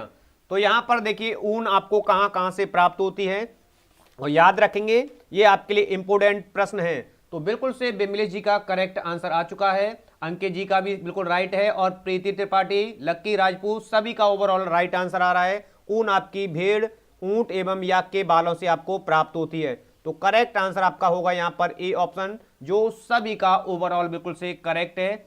ओके चलिए बहुत बढ़िया, बिल्कुल से आगे बढ़ते हैं अगले प्रश्न की ओर। अगला प्रश्न आप सभी के लिए आ चुका है एक और, ठगी अथवा यानी ठगी जानते हो, जैसे कि आपके बैंक खाते से कोई पैसे निकाल ले, आपका ठग कर लिया, ठीक है, या अथवा अनुचित व्यापारिक व्यवहार, या आपके साथ कोई अनुचित व्यापारिक यानी आपने कोई वस्तु मंगाई और कुछ गलत आपके सामने आ गया, ठीक है, ऐसा होता रहता है, ऑनलाइन में है, ठीक है। तो ठगी अथवा अनुचित व्यापारिक व्यवहार होने पर हमें शिकायत कहां पर करनी चाहिए? चलिए, हमें कहां पर यदि हमारे साथ कोई ठगी होती है या अनुचित व्यापारिक जो हम मंगाते हैं या खरीदते हैं तो उसके साथ गलत व्यवहार होता है, तो हमें शिकायत अपनी कहां पर करनी चाहिए? ऑप्शन ए उपभोक्ता मंच को करनी चाहिए, या फिर बी जिला मुख्यालय में करनी चाहिए, या फिर सी तहसील को करनी चाहिए, या फिर डी ग्राम पंचायत को। क्वेश्चन नंबर 29 आप सभी के लिए, और 29 का जवाब आ चुका है। आके शर्मा जी का जवाब आ रहा है बी, और बिमलेश तिवारी जी का जवाब आ रहा है ए। बहुत बढ़िया। लक्की राजपूत जी का जवाब आ रहा है ए। ओके, रिचा राय जी का जवाब आ रहा है ए। प्रीति त्रिपाठी जवाब दे रही है ए। बिल्कुल से, यदि आप कंज्यूमर हेल्पलाइन यानी कि उपभोक्ता मंच को आप शिकायत करेंगे, यदि आपके साथ कोई भी ठगी अथवा व्यापारिक व्यवहार जो है गलत होता है, तो आपको कंज्यूमर हेल्पलाइन नंबर या उपभोक्ता मंच को आपको शिकायत करनी चाहिए। तो ओवरऑल बिल्कुल से आपका राइट आंसर है। बिल्कुल से, जी हाँ मित्रों। आगे बढ़ते हैं अगले प्रश्न की ओर। एक और सेलेक्टिव प्रश्न आपके लिए, क्वेश्चन नंबर 30। तो भारत में उपभोक्ता संरक्षण अधिनियम वर्ष लागू हुआ था, यानी जो उपभोक्ता आप कोई भी वर्ष खरीदते हो उसके लिए संरक्षण हेतु जो अधिनियम लागू हुआ था वो किस वर्ष हुआ था? 1981, 1985, 1986 या फिर 1988? यहां पर आपका राइट आंसर क्या होगा? तो याद रखेंगे, आपके लिए इंपोर्टेंट है क्वेश्चन, भारत में उपभोक्ता संरक्षण अधिनियम किस वर्ष लागू किया गया था? तो राइट आंसर आपका क्या होगा? चलिए जवाब देंगे। बिल्कुल से करेक्ट आंसर आपका आना चाहिए यहां पर। चलिए सर, कभी सामने क्यों नहीं आते हैं? ओके, बिल्कुल सामने आएंगे मैम। जल्दी से ही हमारा डिजिटल जो है क्लासेज आरंभ होगी, उसमें आपके सामने सारी चीजें रहेंगी, ठीक है? उस पर भी अभी काम चल रहा है। अंकित शर्मा जी 30 का ए, और लक्की राजपूत जवाब दे रहे हैं 30 का सी। 30 का सी जवाब दे रहे हैं। चलिए, तो क्या होगा जवाब? भारत में उपभोक्ता संरक्षण अधिनियम किस वर्ष लागू किया गया था? तो बिल्कुल से राइट आंसर आपका हो जाएगा सी। ये लागू किया गया था 24 दिसंबर, याद रखेंगे आप, 24 दिसंबर, ठीक है, 1986 में। कब लागू किया गया था? हाँ जी, ये कानून बनकर आया था, कानून बना था, याद रखेंगे। बहुत बढ़िया। तो बिल्कुल से, और याद रखेंगे इसको लागू किया गया था तो 15 अप्रैल 1987 में इसको लागू किया गया था, ठीक है? कानून बना अलग और लागू किया गया। तो याद रखेंगे, जिसको कहा जाता है कोपरा एक्ट, अंग्रेजी में बोलते हैं, याद रखेंगे कोपरा, क्या बोलेंगे इसको? कोपरा कंज्यूमर, ठीक है? याद रखेंगे बिल्कुल से, कोपरा एक्ट के 1900 याद रखेंगे आप, 86 के नाम से यह जाना जाता है, ठीक है? कोपरा एक्ट का मतलब क्या होता है? Consumer protection act 1986। चलिए बहुत बढ़िया। तो राइट आंसर आपका हो चुका है यहां पर सी। ओवरऑल देखा जाएगा तो सर आप टीचर हैं क्या, या फिर टीचर की तैयारी करते हैं, टीचिंग है? ओके मैम, मैं आपको क्लियर कर देना चाहता हूं, मैं हूं केवीएस टीचर, केंद्रीय विद्यालय, ठीक है, संगठन में वर्तमान में टीजीटी पर, जी हाँ, टीजीटी पोस्ट पर आपका कार्यरत हैं, सेवा दे रहे हैं आप सभी लोगों की कृपा से। चलिए बहुत बढ़िया। सुमन वर्मा जी जवाब दे रहे हैं सी। ओके, आगे बढ़ते हैं अगले प्रश्न की ओर। क्वेश्चन नंबर नेक्स्ट है, भारत में कार्यपालिका का अध्यक्ष कौन होता है? भारत में कार्यपालिका का अध्यक्ष कौन होता है? राष्ट्रपति होता है, प्रधानमंत्री होता है, विरोधी दल का नेता होता है, या भारत सरकार का मुख्य सचिव होता है? चलिए, भारतीय संविधान से याद रखेंगे, भारतीय संविधान से आपके प्रश्न कई बार बनते हैं, तो मैंने इसमें सेलेक्टेड प्रश्नों को लगभग 10 से 12 भारतीय संविधान के सेलेक्टेड प्रश्न जो आपके आए हुए हैं उनको बिल्कुल से थैंक यू मैम, ठीक है? तो प्रीति त्रिपाठी सर आप कहां से हैं? वर्तमान में हमारी ज्वाइनिंग आगरा में है, ठीक है, और वहीं से आपको टीचिंग करा रहे हैं। चलिए बहुत बढ़िया। रिचा राय जी 31 का डी जवाब आ रहा है। ओके, चलिए बहुत बढ़िया। तो देखिए, भारत में कार्यपालिका का अध्यक्ष कौन होता है? तो याद रखेंगे आपका आंसर होगा क्या? भारत में जो कार्यपालिका होती है उसका अध्यक्ष कौन होता है? राष्ट्रपति, प्रधानमंत्री, विरोधी दल का नेता, या भारत सरकार का मुख्य सचिव? अंकित शर्मा जवाब दे रहे हैं ए। ओके, प्रीति त्रिपाठी जवाब दे रहे हैं बी, लक्की राजपूत जवाब दे रहे हैं ए। ओके, तो बिल्कुल से आपका राइट आंसर हो जाएगा, भारत का राष्ट्रपति जो होता है भारत में कार्यपालिका का अध्यक्ष होता है। तो यहां पर आपका राइट आंसर क्या हो जाएगा भाई? राष्ट्रपति, बिल्कुल से करेक्ट आंसर हो जाएगा। चलिए आगे बढ़ते हैं अगले प्रश्न की ओर। एक और सेलेक्टिव प्रश्न आप सभी के लिए पुनः संविधान से। भारत में प्रथम उपराष्ट्रपति थे, यानी भारत के सबसे पहले या प्रथम उपराष्ट्रपति। सर हम भी बनेंगे टीचर बहुत जल्दी। बिल्कुल से आप निश्चित रूप से आपको शिक्षक बनना ही बनना है, आप बिल्कुल से हो जाइए, क्योंकि आपकी मेहनत और हमारे प्रयास आपको शिक्षक बनाकर ही छोड़ेंगे हम, ठीक है, बिल्कुल से। चलिए, तो डॉक्टर जाकिर हुसैन, जेबी कृपलानी और गोपाल स्वरूप पाठक या डॉक्टर एस राधाकृष्णन भारत के प्रथम उपराष्ट्रपति पूछा गया है। ध्यान से जवाब देंगे, बिल्कुल से ठंडे दिमाग से। प्रीति त्रिपाठी जवाब दे रहे हैं ए। चलिए, तो यहां पर आपका राइट आंसर क्या होगा?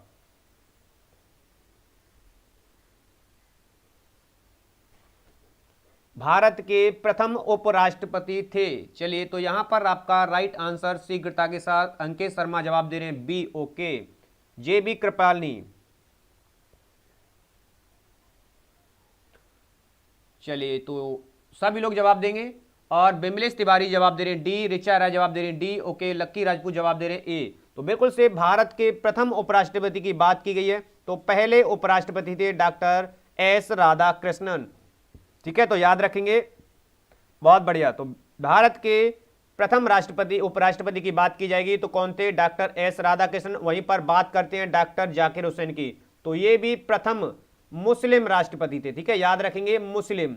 प्रथम मुस्लिम राष्ट्रपति कौन थे? यदि यह प्रश्न बनेगा तो आपका जवाब आएगा डॉक्टर जाकिर हुसैन। याद रखेंगे आप, ठीक है जी हाँ। और जो सेवा रहते हुए यानी पद पर रहते हुए इनकी मृत्यु हो गई थी, याद रखेंगे। एक और प्रश्न बनता है कि पद पर रहते हुए इनकी मृत्यु किस राष्ट्रपति की हुई थी, तो याद रखेंगे जी हां, पद पर रहते हुए 1969 में इनकी मृत्यु हो गई थी और इनके द्वारा पदवी ग्रहण की गई थी। तो ये राष्ट्रपति भी बने थे, कौन? डॉक्टर जाकिर हुसैन राष्ट्रपति भी थे, ठीक है, उपराष्ट्रपति भी की पदवी इन्होंने ली थी, याद रखेंगे।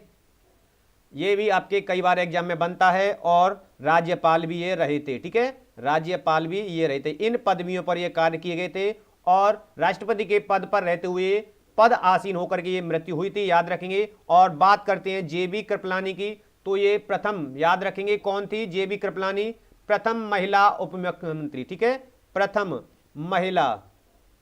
महिला, याद रखेंगे, महिला मुख्यमंत्री थी। और कहां की बनी थी ये? उत्तर प्रदेश की। कहां की? उत्तर प्रदेश की प्रथम महिला मुख्यमंत्री थी, कौन? जेबी कृपलानी। तो याद रखेंगे। ओके, बहुत जल्दी बनेंगे अभी तो। हाँ जी, बिल्कुल से आप बिल्कुल से श्योर, अच्छी तरीके से सभी लोग बिल्कुल से निश्चित रूप से शिक्षक ही बनना है और आप सभी लोग साथ में ही आएंगे। चलिए, बहुत बढ़िया। अंकित शर्मा, गौर तिवारी में, ओके, बहुत बढ़िया। तो यहां पर आपका राइट आंसर हो चुका है, सारी चीजें क्लियर हो चुकी हैं। आगे बढ़ते हैं अगले प्रश्न की ओर। नेक्स्ट प्रश्न आपका आ चुका है आपके सामने, क्वेश्चन नंबर 33। चलिए, भारत के राष्ट्रपति जो 2 बार लगातार राष्ट्रपति चुने गए हैं, ऐसे कौन से राष्ट्रपति थे जो लगातार कंटिन्यूअस 2 बार राष्ट्रपति बने थे? डॉक्टर एस राधाकृष्णन, या फिर बी डॉक्टर राजेंद्र प्रसाद, या फिर सी डॉक्टर जाकिर हुसैन, या फिर डी उपरोक्त में से कोई नहीं। कौन से ऐसे राष्ट्रपति थे जो 2 बार लगातार राष्ट्रपति चुने गए थे? चलिए, यहां पर आपका राइट आंसर क्या होगा? हाँ, बिल्कुल से सुचिता कृपलानी।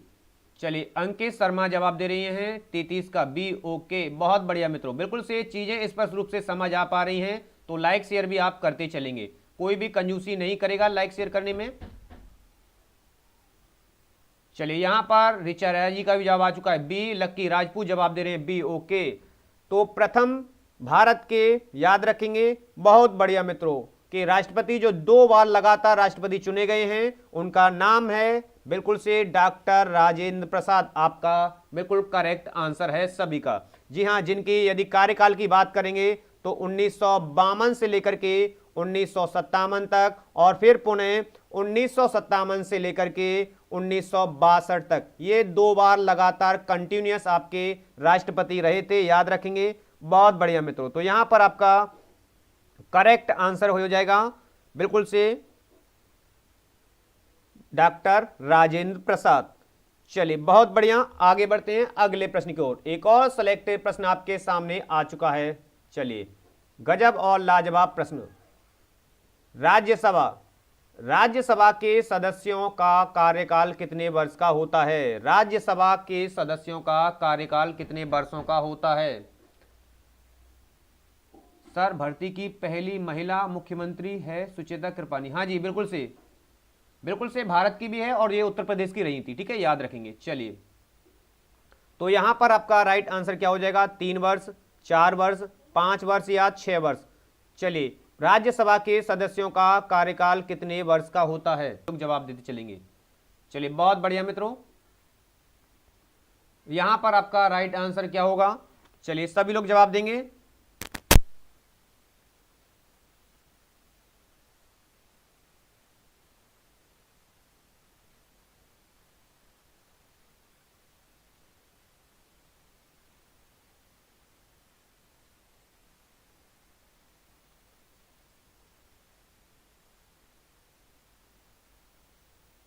चलिए, बिल्कुल से जवाब आना आरंभ हो चुका है। बिमलेश जी का, लक्की राजपूत जी का जवाब आ रहा है डी, ओके। अंकित शर्मा जी का जवाब आ रहा है सी। तो देखिए, राज्यसभा के सदस्यों के कार्यकाल की बात की गई है, तो जब भी राज्यसभा के सदस्यों की बात की जाएगी तो आपका जवाब जाएगा 6 वर्ष, ठीक है। राज्यसभा के सदस्यों का कार्यकाल होता है 6 वर्ष, और वहीं पर यदि लोकसभा की बात करेंगे तो लोकसभा के सदस्यों का कार्यकाल होता है आपका 5 वर्ष। तो ये भी आपको ध्यान रखना ही है, ठीक है, याद रखेंगे, लोक 5, राज्य 6। आगे बढ़ते हैं अगले प्रश्न को। नेक्स्ट प्रश्न आपके सामने आ चुका है मित्रों, क्वेश्चन नंबर 35।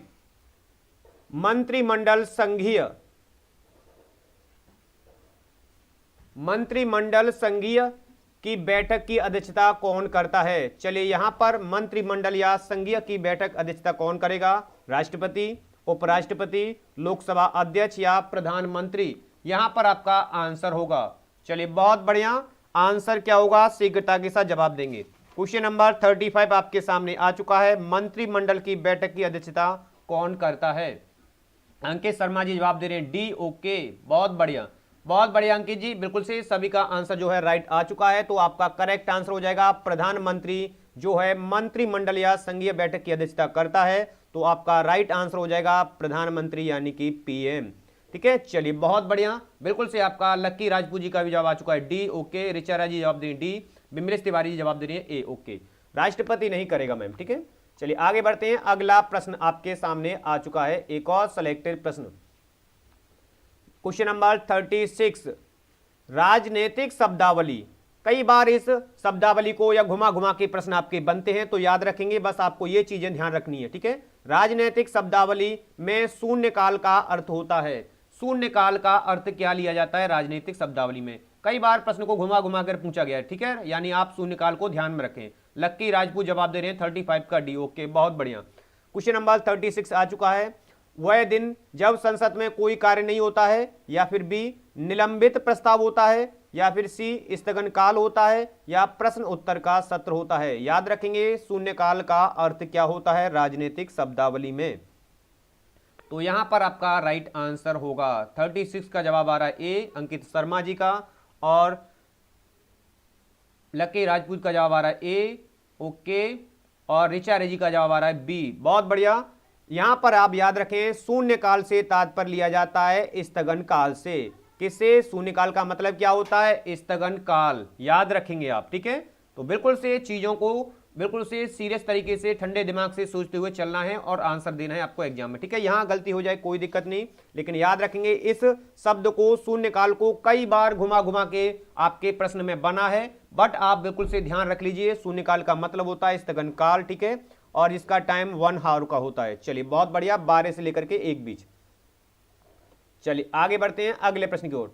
नेक्स्ट प्रश्न आपका है, भारत का सॉलिसिटर जनरल होता है। भारत का जो सॉलिसिटर जनरल क्या होता है, प्रश्न को रीड करेंगे, एक प्रशासनिक अधिकारी, या फिर बी एक न्यायिक सलाहकार, या फिर सी आपका प्रधानमंत्री का सलाहकार, या फिर डी राष्ट्रपति का सलाह देने वाले कानूनी व्यक्तित्व, ठीक है, याद रखेंगे। तो यहां पर आपका आंसर क्या होगा, चलिए राइट आंसर आपका यहां पर क्या होगा, सभी लोग शीघ्रता के साथ जवाब देंगे। चलिए बहुत बढ़िया मित्रों, बिल्कुल से चीजें स्पष्ट रूप से समझ आ रही हैं। चीजें यदि स्पष्ट रूप से समझ आ रही हैं तो लाइक शेयर भी करते चलेंगे। तो राइट आंसर आपका यहां पर क्या होगा, एक और सिलेक्टेड आपके भारतीय संविधान से सिलेक्टेड प्रश्न, जो कि आपके एग्जाम में बनता ही बनता है 100%। तो बिल्कुल से याद रखेंगे, भारत का सॉलिसिटर जनरल होता है एक प्रशासनिक अधिकारी, ठीक है, एक प्रशासनिक अधिकारी जो कि भारत का सॉलिसिटर जनरल होता है। तो यहां पर आपका राइट आंसर हो जाएगा ऑप्शन ए। ऑप्शन ए बिल्कुल से करेक्ट हो जाएगा। चलिए बहुत बढ़िया, बिल्कुल से चीजें समझ आ रही हैं तो लाइक शेयर करेंगे। आगे बढ़ते हैं हम अगले प्रश्न की ओर। अगला प्रश्न आप सभी के लिए एक और सिलेक्टेड प्रश्न, क्वेश्चन नंबर 38। ज्ञानी जैल सिंह थे, काफी चलचित्र या प्रचलित हैं, ये याद रखेंगे आप, कई बार आपके एग्जाम में बना हुआ है। तो ज्ञानी जैल सिंह कौन थे? भारत के द्वितीय राष्ट्रपति थे, या फिर आपके भारत के 5वें राष्ट्रपति, या फिर आपके भारत के चतुर्थ राष्ट्रपति, या भारत के 7वें राष्ट्रपति। तो यहां पर आपका क्या होगा जवाब? चलिए शीघ्रता के साथ जवाब देंगे आप। तो यहां पर आपका राइट आंसर क्या होगा? चलिए बहुत बढ़िया मित्रों, बिल्कुल से चीजें समझ आ रही हैं तो लाइक शेयर भी कर देंगे। यहां पर आपका राइट आंसर क्या होगा? ज्ञानी जैल सिंह थे। कौन थे ज्ञानी जैल सिंह? ज्ञानी जैल सिंह कौन थे? चलिए यहां पर आपका क्या होगा जवाब? क्वेश्चन नंबर 38 का जवाब आ रहा है ऋचा राय जी का। ओके, चलिए बहुत बढ़िया, डी जवाब आ रहा है आपका। चलिए तो सभी लोग जवाब देते चलेंगे बिल्कुल से। अंकित शर्मा नहीं पता सर, ओके बहुत बढ़िया। चलिए जिनको नहीं पता है कोई दिक्कत नहीं। देखिए ज्ञानी जैल सिंह की बात करेंगे तो आपका राइट आंसर हो जाएगा क्या? Option D. ये क्या थे? आपके 7वें राष्ट्रपति थे। ठीक है, भारत के कौन से राष्ट्रपति थे? 7वें राष्ट्रपति थे, तो याद रखेंगे। और जो ज्ञानी जैल सिंह थे, ये जो थे क्या थे? प्रथम सिख, याद रखेंगे, प्रथम सिख राष्ट्रपति थे। क्या थे ये? प्रथम सिख राष्ट्रपति। कई बार आपके प्रश्न बना है कि प्रथम सिख राष्ट्रपति कौन थे? तो ज्ञानी जैल सिंह, जो कि भारत के 7वें राष्ट्रपति थे। यदि इनके कार्यकाल की बात की जाएगी तो इनका समय या कार्यकाल था 1982 से लेकर के ये 1987 तक अपने पद पर आसीन रहे थे। ठीक है, बहुत बढ़िया मित्रों। और यदि भारत के द्वितीय राष्ट्रपति की बात की जाएगी तो डॉक्टर, याद रखेंगे, सर्वपल्ली राधाकृष्णन। डॉक्टर सर्वपल्ली राधाकृष्णन, आपके राधाकृष्णन, ये आपके क्या थे? द्वितीय राष्ट्रपति थे। ठीक है, इनके कार्यकाल की बात की जाएगी तो 1962 से लेकर के ये 1967 तक अपने पद पर आसीन रहे थे। वहीं पर 5वें राष्ट्रपति की बात की जाएगी तो 5वें जो राष्ट्रपति थे वो थे फरुद्दीन। कौन थे? फरुद्दीन अली अहमद। ठीक है, याद रखेंगे, फरुद्दीन अली अहमद। ये क्या थे? भारत के 5वें राष्ट्रपति थे। ठीक है, कौन थे 5वें राष्ट्रपति? फरुद्दीन अली अहमद, याद रखेंगे आप। यदि इनके कार्यकाल की बात करेंगे तो इनका कार्यकाल था 1974 से लेकर के 1977 तक ये अपने पद पर आसीन रहे थे। वहीं पर भारत के चतुर्थ राष्ट्रपति की बात की जाएगी तो वी गिरी। ठीक है, वी गिरी आपके चतुर्थ राष्ट्रपति थे। ठीक है, चीजें यदि स्पष्ट रूप से समझ आ चुकी हैं। ओके, भारत के 7वें राष्ट्रपति, बहुत बढ़िया, बिल्कुल से बिमले जी आपका राइट आंसर है। चलिए यहां पर आपका बिल्कुल से करेक्ट आंसर हो चुका है। आगे बढ़ते हैं अगले प्रश्न की ओर। एक और सिलेक्टिव प्रश्न आपके सामने आ चुका है। नेक्स्ट क्वेश्चन आपका 73वां संविधान संशोधन का संबंध है, यानी 73 जो संविधान संशोधन था वह संबंध किससे रखता है? नगर पालिका से, मकान किराया अधिनियम से, या पंचायती राज अधिनियम से, या फिर संसदों के वेतन एवं महंगाई भत्ता में वृद्धि से 73वां संविधान संशोधन का संबंध है। चलिए यहां पर आपका राइट आंसर क्या होगा? चलिए जवाब देंगे सभी लोग शीघ्रता के साथ, बिल्कुल से सभी लोग शीघ्रता के साथ जवाब देते चलेंगे, क्योंकि प्रत्येक प्रश्न आप सभी के लिए सिलेक्टेड है और सिलेक्शन दिलाने वाला है। तो जी हां मित्रों, चलिए यहां पर आपका राइट आंसर क्या होगा? यहां पर आपका राइट आंसर होगा क्या? चलिए शीघ्रता के साथ जवाब देंगे आप सभी लोग। बिल्कुल से प्रश्न आपके लिए सभी सिलेक्टेड हैं, सभी बेहतरीन है, गजब प्रश्न है। अंकित शर्मा जी का जवाब आ रहा है 39 का सी। ऋचा राय जी जवाब दे रहे हैं ओके 73 सी। ओके, और बिमलेश तिवारी जवाब दे रहे हैं अंकित ओके। चलिए तो बिल्कुल से आपका राइट आंसर क्या है? 73वां जो संविधान है वो संबंध रखता है किससे? चलिए तो बिल्कुल से आपका राइट आंसर आ चुका है सभी का, पंचायती राज अधिनियम से संबंध रखता है। कौन सा? 73वां संविधान संशोधन। तो पंचायती राज अधिनियम से संबंध कौन सा रखता है? आपका 73वां संविधान संशोधन अधिनियम का संबंध होगा। तो बिल्कुल से ओके, राइट आंसर आपका आ चुका है। चलिए बहुत बढ़िया, आगे बढ़ते हैं अगले प्रश्न की ओर। नेक्स्ट आपका नगर पालिकाओं को सदैव दर्जा प्रदान किया है किस अनुच्छेद के तहत? नगर पालिकाओं को संवैधानिक दर्जा प्रदान किया गया किस अनुच्छेद के तहत? अनुच्छेद 243, अनुच्छेद 32, अनुच्छेद 74, अनुच्छेद 365। चलिए, जो नगर पालिकाएं हैं उनको संवैधानिक दर्जा प्रदान किया गया किस अनुच्छेद के अकॉर्डिंग? बिमलेश तिवारी जी जवाब दे रहे हैं 39 का सी। ओके, बहुत बढ़िया। क्वेश्चन नंबर नेक्स्ट आपके सामने आ चुका है। नगर पालिकाओं को संवैधानिक दर्जा प्रदान किया गया है किस अनुच्छेद के तहत, किस अनुच्छेद के अंतर्गत? तो यहां पर आपका राइट आंसर क्या होगा? चलिए, यहां पर आपका राइट आंसर क्या होगा? शीघ्रता के साथ जवाब देंगे सभी लोग। तो बिल्कुल से आपका राइट आंसर हो जाएगा ऑप्शन ए। अनुच्छेद 243 के तहत नगर पालिकाओं को एक संवैधानिक दर्जा प्रदान किया गया। तो याद रखेंगे, अनुच्छेद 243 के तहत नगर पालिकाओं को संवैधानिक दर्जा प्रदान किया गया है। तो बिल्कुल से 40 का जवाब आ रहा है ए। ओके, अंकित जी का, ऋचा जी का भी ओके, बहुत बढ़िया, बिल्कुल से। आगे बढ़ते हैं अगले प्रश्न की ओर। अगला प्रश्न आपके लिए आ चुका है, क्वेश्चन नंबर 41। निम्नलिखित में से कौन सा 100% यानी 100% खुले में शौच मुक्त यानी कि जिसे ODF कहा जाता है? आंध्र प्रदेश है, केरल है, असम है या तमिलनाडु? ऐसा कौन सा, याद रखेंगे, प्रदेश है जो खुले में शौच मुक्त हो चुका है 100%? ODF राज्य है। चलिए, वहीं से 400 किलोमीटर दूर। ओके, चलिए, बहुत बढ़िया। तो यहां पर आपका राइट आंसर क्या होगा? निम्नलिखित में से कौन सा 100% खुले में शौच मुक्त ODF राज्य कौन सा हो चुका है? तो यहां पर आपका राइट आंसर क्या होगा? चलिए, बहुत बढ़िया मित्रों, बिल्कुल से आपका करेक्ट आंसर हो जाएगा। यहां पर जो खुले में शौच मुक्त हो चुका है, 100% शौच मुक्त हो चुका है, वह आपका करेक्ट हो जाएगा राज्य केरल। केरल जो है आपका 100% ODF है। ODF का मतलब क्या है? खुले में शौच मुक्त हो चुका है। तो बिल्कुल से करेक्ट आंसर हो जाएगा। चलिए, करेक्ट आंसर आपका हो जाएगा बिल्कुल से राइट आंसर आपका बी। आगे बढ़ते हैं अगला प्रश्न। अगला प्रश्न आपके लिए सिलेक्टेड है, एक और गोलकोंडा किला किसने बनवाया था? चलिए, एक और सिलेक्टेड प्रश्न आपका आ चुका है। अंकित शर्मा 41 का ए, ऋचा राजी 41 का सी जवाब दे रही। चलिए, बहुत बढ़िया। तो चलिए, यहां पर आ चुका है अगला प्रश्न। गोलकोंडा किला किसने बनवाया था? पल्लव वंश ने बनवाया था, चोल वंश के द्वारा बनवाया गया था, या चालुक्य राजवंश के या काकतीय राजवंश के द्वारा बनवाया गया था? तो गोलकोंडा जी किला किसके द्वारा बनवाया गया था? यहां पर आपका राइट आंसर क्या होगा? चलिए, बहुत बढ़िया मित्रों, बिल्कुल से राइट आंसर आपका क्या होगा? शीघ्रता के साथ जवाब देंगे। चलिए, शीघ्रता के साथ जवाब देंगे। आपका राइट आंसर क्या होगा? यहां पर राइट आंसर आपका क्या होगा? चलिए, बहुत बढ़िया, बिल्कुल से आपका राइट आंसर हो जाएगा, गोलकोंडा का जो किला बनवाया था वो काकतीय वंश के राजाओं के द्वारा बनवाया गया था। ठीक है, किस वंश के द्वारा बनवाया गया था? तो आपका बिल्कुल से जवाब आ जाएगा काकतीय राजवंश के द्वारा, यानी ऑप्शन डी करेक्ट हो जाएगा।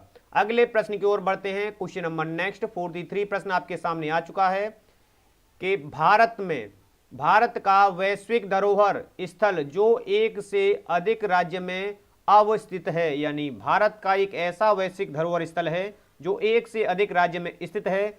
Valley of flowers national park, या फिर बी भारत की माउंटेन रेलवे, या फिर सी सुंदरवन नेशनल पार्क, या फिर डी कालका शिमला रेलवे? यहां पर आपका राइट आंसर क्या होगा? ऋचा राजी 42 का जवाब दे रहे हैं बी। ओके, बहुत बढ़िया, बट आंसर आपका डी आ चुका है। चलिए, अगले प्रश्न की ओर बढ़ चुके हैं हम, सभी लोग जवाब देंगे शीघ्रता के साथ। नेक्स्ट आंसर क्या होगा अगले प्रश्न का? नेक्स्ट आंसर क्या होगा? चलिए, बहुत बढ़िया, तो सभी लोग जवाब देते चलेंगे प्रश्नों को अच्छी तरीके से रीड करते हुए, क्योंकि प्रत्येक प्रश्न आप सभी के लिए सिलेक्टेड है, सिलेक्शन दिलाने वाला। याद रखेंगे, क्योंकि यह सेशन आप सभी को 100% 30 में से 30 अंकों की जो हमारे पार्ट 1, 2, 3 आपको दिए जाएंगे। चलिए, बहुत बढ़िया।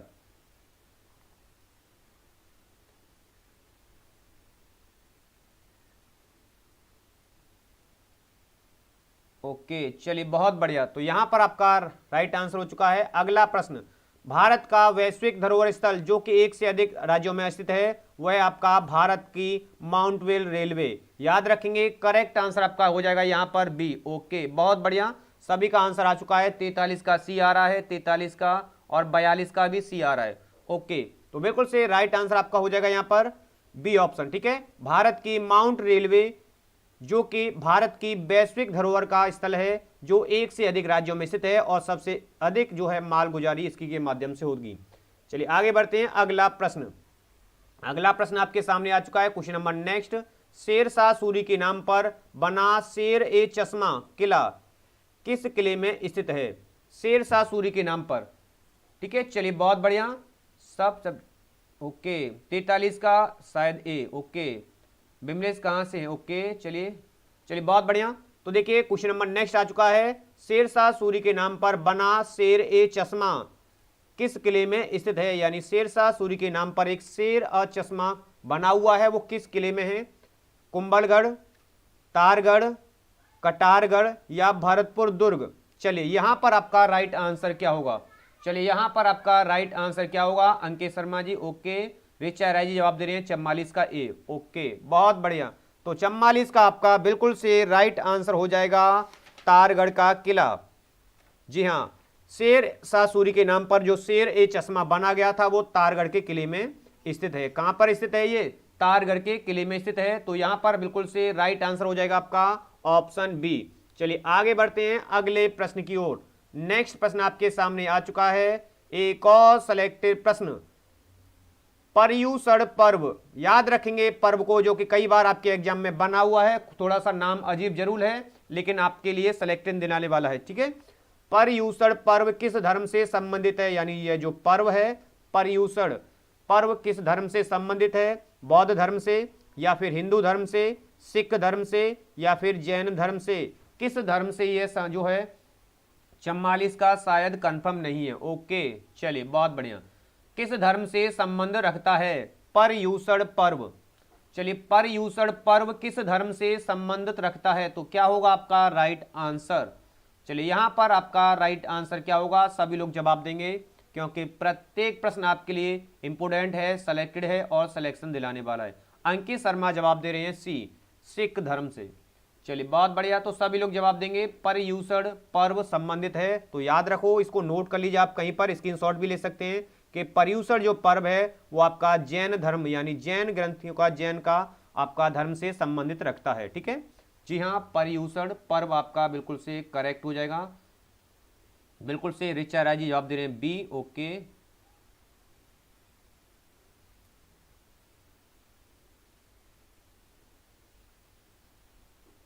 चलिए बहुत बढ़िया। तो यहां पर आपका राइट आंसर आ चुका है डी। आगे बढ़ते हैं क्वेश्चन नंबर नेक्स्ट, एक और सिलेक्टेड प्रश्न। मीराबाई का बचपन का नाम था।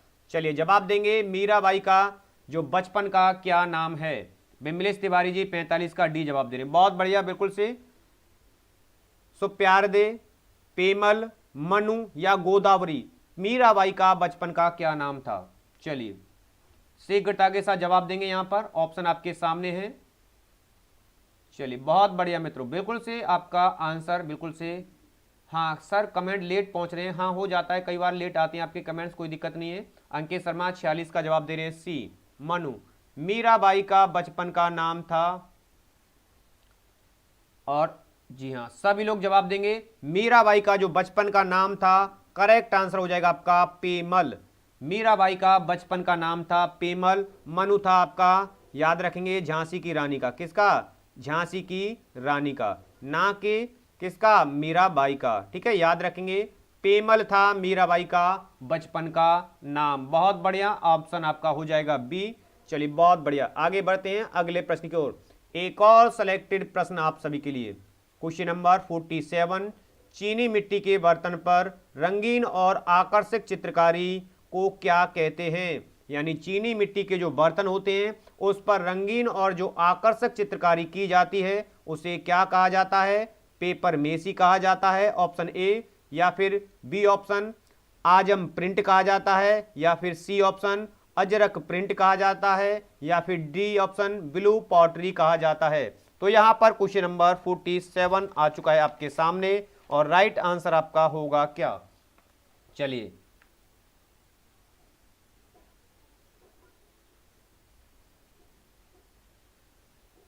ओके, बिमलेश तिवारी जी बी जवाब दे रहे हैं पेमल। बहुत बढ़िया बिमलेश जी, तो यहां पर आपका राइट आंसर क्या होगा? चलिए जवाब देंगे शीघ्रता के साथ। चलिए, चीनी मिट्टी के बर्तनों पर रंगीन और आकर्षक चित्रकारी को क्या कहते हैं?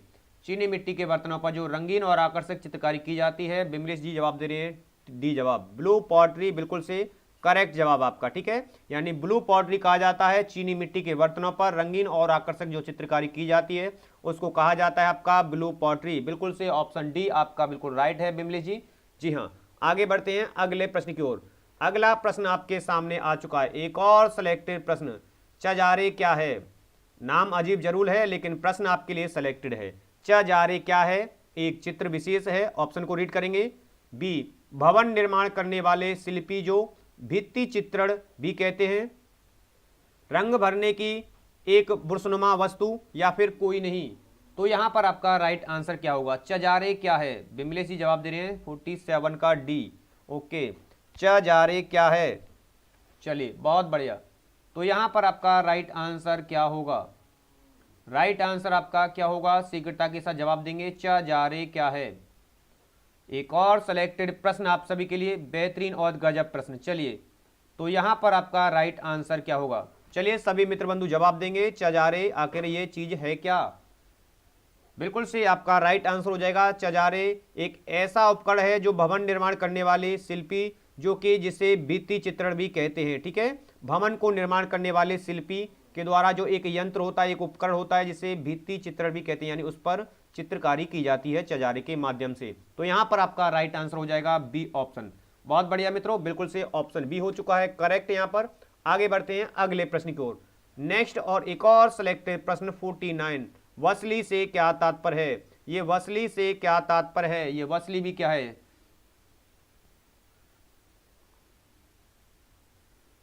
मेरा कमेंट ऑन लेट पहुंच रहा है। ओके, चलिए मैं थोड़ा सा चेक करता हूं, ठीक है। 47 का जवाब दिया बी। ओके, बिमलेश तिवारी 48 का बी जवाब दे रहे हैं। चलिए बहुत बढ़िया। क्वेश्चन नंबर नेक्स्ट आ चुका है, चित्र को पोषण देने वाला मध्यकाल कुछ शासकों द्वारा लगाया गया ये कर था वसली, या फिर बी, एक तरह का कागज इस पर पुराने समय में चित्र बनाए जाते थे, या फिर सी, के समय में दरबारी चित्रकार का पद, या फिर राजाओं में पनपी एक चित्रकला, ठीक है, ऑप्शन डी। तो यहां पर क्या होगा जवाब? चलिए, राजपूत काल में, ठीक है, और यहां पर हो जाएगा राजाओं के समय में दरबारी में पनपी चित्रकला का पद। तो यहां पर आपका राइट आंसर क्या होगा? ये वसली क्या है? अंकित शर्मा ओके, चलिए बहुत बढ़िया। बिमलेश तिवारी जवाब दे रहे हैं ओके, 949 का जवाब दे रहे हैं बी। जी हाँ, वसली एक प्रकार का क्या है? एक तरह का कागज है जिस पर पुराने समय में चित्र बनाए जाते थे, उसे कहा जाता है वसली। याद रखेंगे वसली क्या है?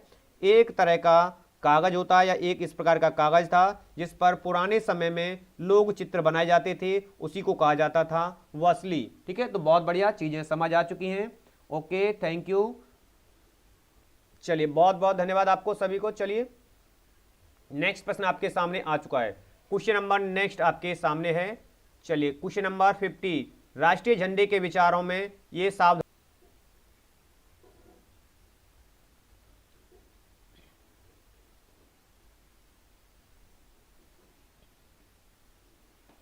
तो यहां पर आपका राइट आंसर क्या होगा? चलिए सभी लोग जवाब देंगे शीघ्रता के साथ। तो प्रश्न को अच्छी तरीके से हाँ रीड करेंगे। झंडे के संबंध में राष्ट्रीय ध्वज कहते हैं, और इसके संबंध में जो हमारे रंग दिए हुए हैं उनसे वो चक्र बताते हैं, प्रतीक बताते हैं हमारे का, उसके तहत आपको ध्यान में रखना है। तो राइट आंसर आपका क्या हो जाएगा?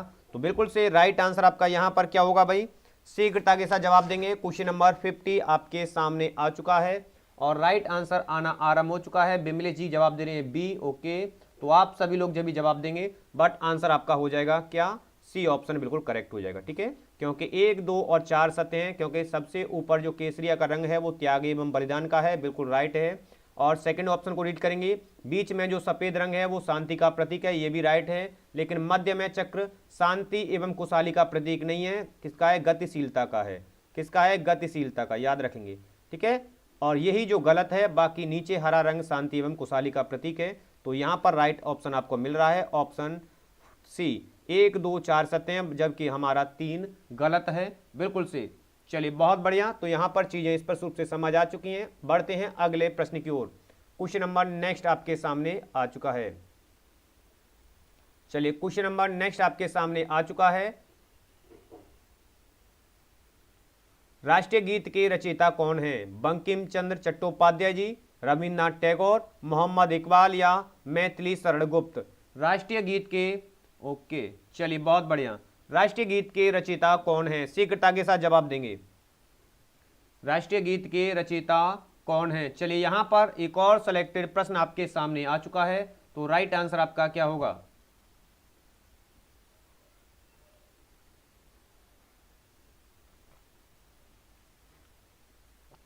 बिल्कुल से राष्ट्रीय गीत के रचयिता कौन है? बंकिम चंद्र चट्टोपाध्याय जी। ऑप्शन हो जाएगा आपका ए। और रविन्द्रनाथ टैगोर क्या है आपके? जनगण मन अधिनायक जी। ठीक है, तो इनके द्वारा राष्ट्रीय गान लिखा गया था। क्या लिखा गया था? राष्ट्रीय गान। चलिए बहुत बढ़िया। तो चीजें समझ आ चुकी हैं। आगे बढ़ते हैं अगले प्रश्न की ओर। नेक्स्ट प्रश्न आपके सामने आ चुका है एक और सिलेक्टेड दिवसों से आधारित। ठीक है, क्योंकि कई बार आपके एग्जाम में 1 से 2 दिवसों से प्रश्न बनते हैं। ओके, बंकिम चंद्र चट्टोपाध्याय, हाँ जी बहुत बढ़िया। बिमलेश जी, अंकित शर्मा जी जवाब दे रहे हैं ए। ओके बिमलेश जी ए, बहुत बढ़िया, बिल्कुल से राइट है आपका। विश्व विकलांग दिवस निम्न में से कब मनाया जाता है? 3 नवंबर को, 3 अक्टूबर को, 3 दिसंबर को या फिर 3 मार्च को? याद रखेंगे विश्व विकलांग दिवस कब मनाया जाता है। चलिए यहां पर आपका राइट आंसर क्या होगा? विश्व विकलांग दिवस दिवसों पर आधारित आपका एक और सिलेक्टेड प्रश्न है आपका। तो यहां पर आपका राइट आंसर क्या होगा? चलिए जवाब देंगे शीघ्रता के साथ। चलिए विश्व विकलांग दिवस निम्न में से कब मनाया जाता है? चलिए यहां पर आपका राइट आंसर हो जाएगा ऑप्शन सी, 3 दिसंबर को विश्व विकलांग दिवस मनाया जाता है। याद रखेंगे 3 दिसंबर विश्व विकलांग दिवस के रूप में मनाया जाता है। करेक्ट आंसर हो जाएगा सी। चलिए बहुत बढ़िया। नेक्स्ट प्रश्न एक और सिलेक्टेड प्रश्न आपके लिए। कथक किस क्षेत्र का शास्त्रीय नृत्य है? ठीक है, याद रखेंगे कथक किस क्षेत्र का शास्त्रीय नृत्य है। चलिए एक और सिलेक्टेड प्रश्न आपके सामने आ चुका है। उत्तर प्रदेश, केरल, आंध्र प्रदेश या फिर तमिलनाडु? चलिए यहां पर आपका राइट आंसर क्या होगा? चलिए राइट आंसर आपका क्या होगा? शीघ्रता के साथ सभी लोग जवाब देंगे। चलिए बहुत बढ़िया मित्रों। तो यहां पर आपका राइट आंसर क्या होगा? अंकित शर्मा जी जवाब दे रहे हैं 53 का सी। ओके चलिए कथक किस देश का किस क्षेत्र का शास्त्रीय नृत्य है? चलिए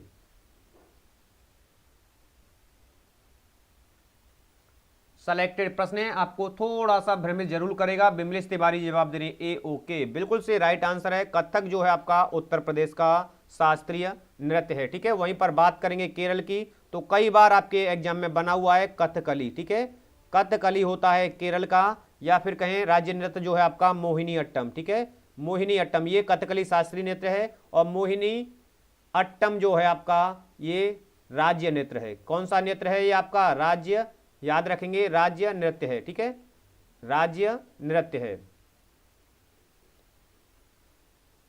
तो ये भी ध्यान रखेंगे। और जी हाँ बिल्कुल से तमिलनाडु की बात करेंगे तो भरतनाट्यम कई बार आपके एग्जाम में पूछा जाता है। तो भरतनाट्यम कहाँ का आपका शास्त्रीय नृत्य है? आपका तमिलनाडु का, याद रखेंगे। और आंध्र प्रदेश यानी कुचिपुड़ी क्या है आपका? कुचिपुड़ी आपका, बिल्कुल से ध्यान से रखते हुए चलेंगे। बहुत बढ़िया, आंध्र प्रदेश की कुचिपुड़ी। ठीक है, उत्तर प्रदेश का कथक, केरल का कथकली मोहिनीअट्टम और तमिलनाडु भारतनाट्यम। चलिए बहुत बढ़िया। यूपी का ओके, आंध्र प्रदेश का कुचिपुड़ी है। बहुत बढ़िया, बिल्कुल से तिवारी जी बिल्कुल राइट आंसर आपका। आगे बढ़ते हैं अगले प्रश्न की ओर। अगले प्रश्न की ओर बढ़ते हैं। एक और सिलेक्टेड प्रश्न आपके लिए। नेक्स्ट प्रश्न है गणगौर का त्योहार मनाया जाता है, यानी जो गणगौर त्योहार होता है वो कब मनाया जाता है? चैत्र शुक्ल तीज को मनाया जाता है, श्रवण शुक्ल तीज को मनाया जाता है, या फिर भाद्रपद कृष्ण पक्ष अष्टमी को, या फिर चैत्र शुक्ल नवमी को? आपका राइट आंसर क्या होगा? तमिलनाडु भारतनाट्यम। ओके बिमले जी बहुत बढ़िया, बिल्कुल से आपका राइट आंसर है सभी। तो यहां पर आपका राइट आंसर क्या होगा? गणगौर का त्योहार मनाया जाता है। गणगौर यानी जो गौरों से खेलते हैं वो त्योहार कब मनाया जाता है? याद रखेंगे बिमलेश तिवारी जी जवाब दे रहे हैं ए जवाब। ओके, बहुत बढ़िया। चैत्र शुक्ल की तीज को गणगौर त्योहार मनाया जाता है, ठीक है, जिसमें बालिकाएं गौर बनाकर खेलती हैं, याद रखेंगे। तो गणगौर त्योहार चैत्र शुक्ल तीज को मनाया जाता है। बहुत बढ़िया मित्रों, तो आगे बढ़ते हैं अगले प्रश्न की ओर। एक और सिलेक्टेड प्रश्न आपके लिए, नेक्स्ट और सिलेक्टेड प्रश्न, क्वेश्चन नंबर 55। विश्व पर्यावरण दिवस मनाया जाता है। विश्व पर्यावरण दिवस सभी को याद है और कई बार आपके मोर देन ज्यादा पूछा जाता है, ठीक है। तो ये बिल्कुल से सर क्लास कब तक चलेगी? क्लास में मैम थोड़े से प्रश्न और हैं हमारी क्लास के लिए। आपके प्रश्नों की संख्या जो है आपकी, चलिए बहुत बढ़िया, बिल्कुल से 70 प्रश्न हैं, तो ज़्यादा देर और नहीं है क्योंकि 70 हमारे प्रश्न हैं और 15 प्रश्न आपके शेष हैं, ठीक है। चलिए बहुत बढ़िया। और बिमले जी 55 का जवाब दे रहे हैं सी। ओके, ठीक है। तो बिल्कुल से विश्व पर्यावरण दिवस सभी लोग जानते हैं 5 जून को मनाया जाता है, ठीक है, याद रखेंगे। 5 जून को मनाया जाने वाला त्योहार क्या है आपका? बिल्कुल से 5 जून को विश्व पर्यावरण दिवस मनाया जाता है। चलिए आगे बढ़ते हैं अगले प्रश्न की ओर। थोड़ा सा, हाँ जी, ऑप्शन आपके सभी देख पा रहे हैं? चलिए, जी हाँ, आ चुके हैं। चलिए बहुत बढ़िया, बिल्कुल से क्वेश्चन नंबर 56 आपके सामने आ चुका है। मधुबनी चित्रकला के बारे में सही कथन को चुनना, यानी जो मधुबनी पेंटिंग है, चित्रकला है, उसके बारे में आपको सही कथन को चुनना है ऑप्शन को रीड करते हुए।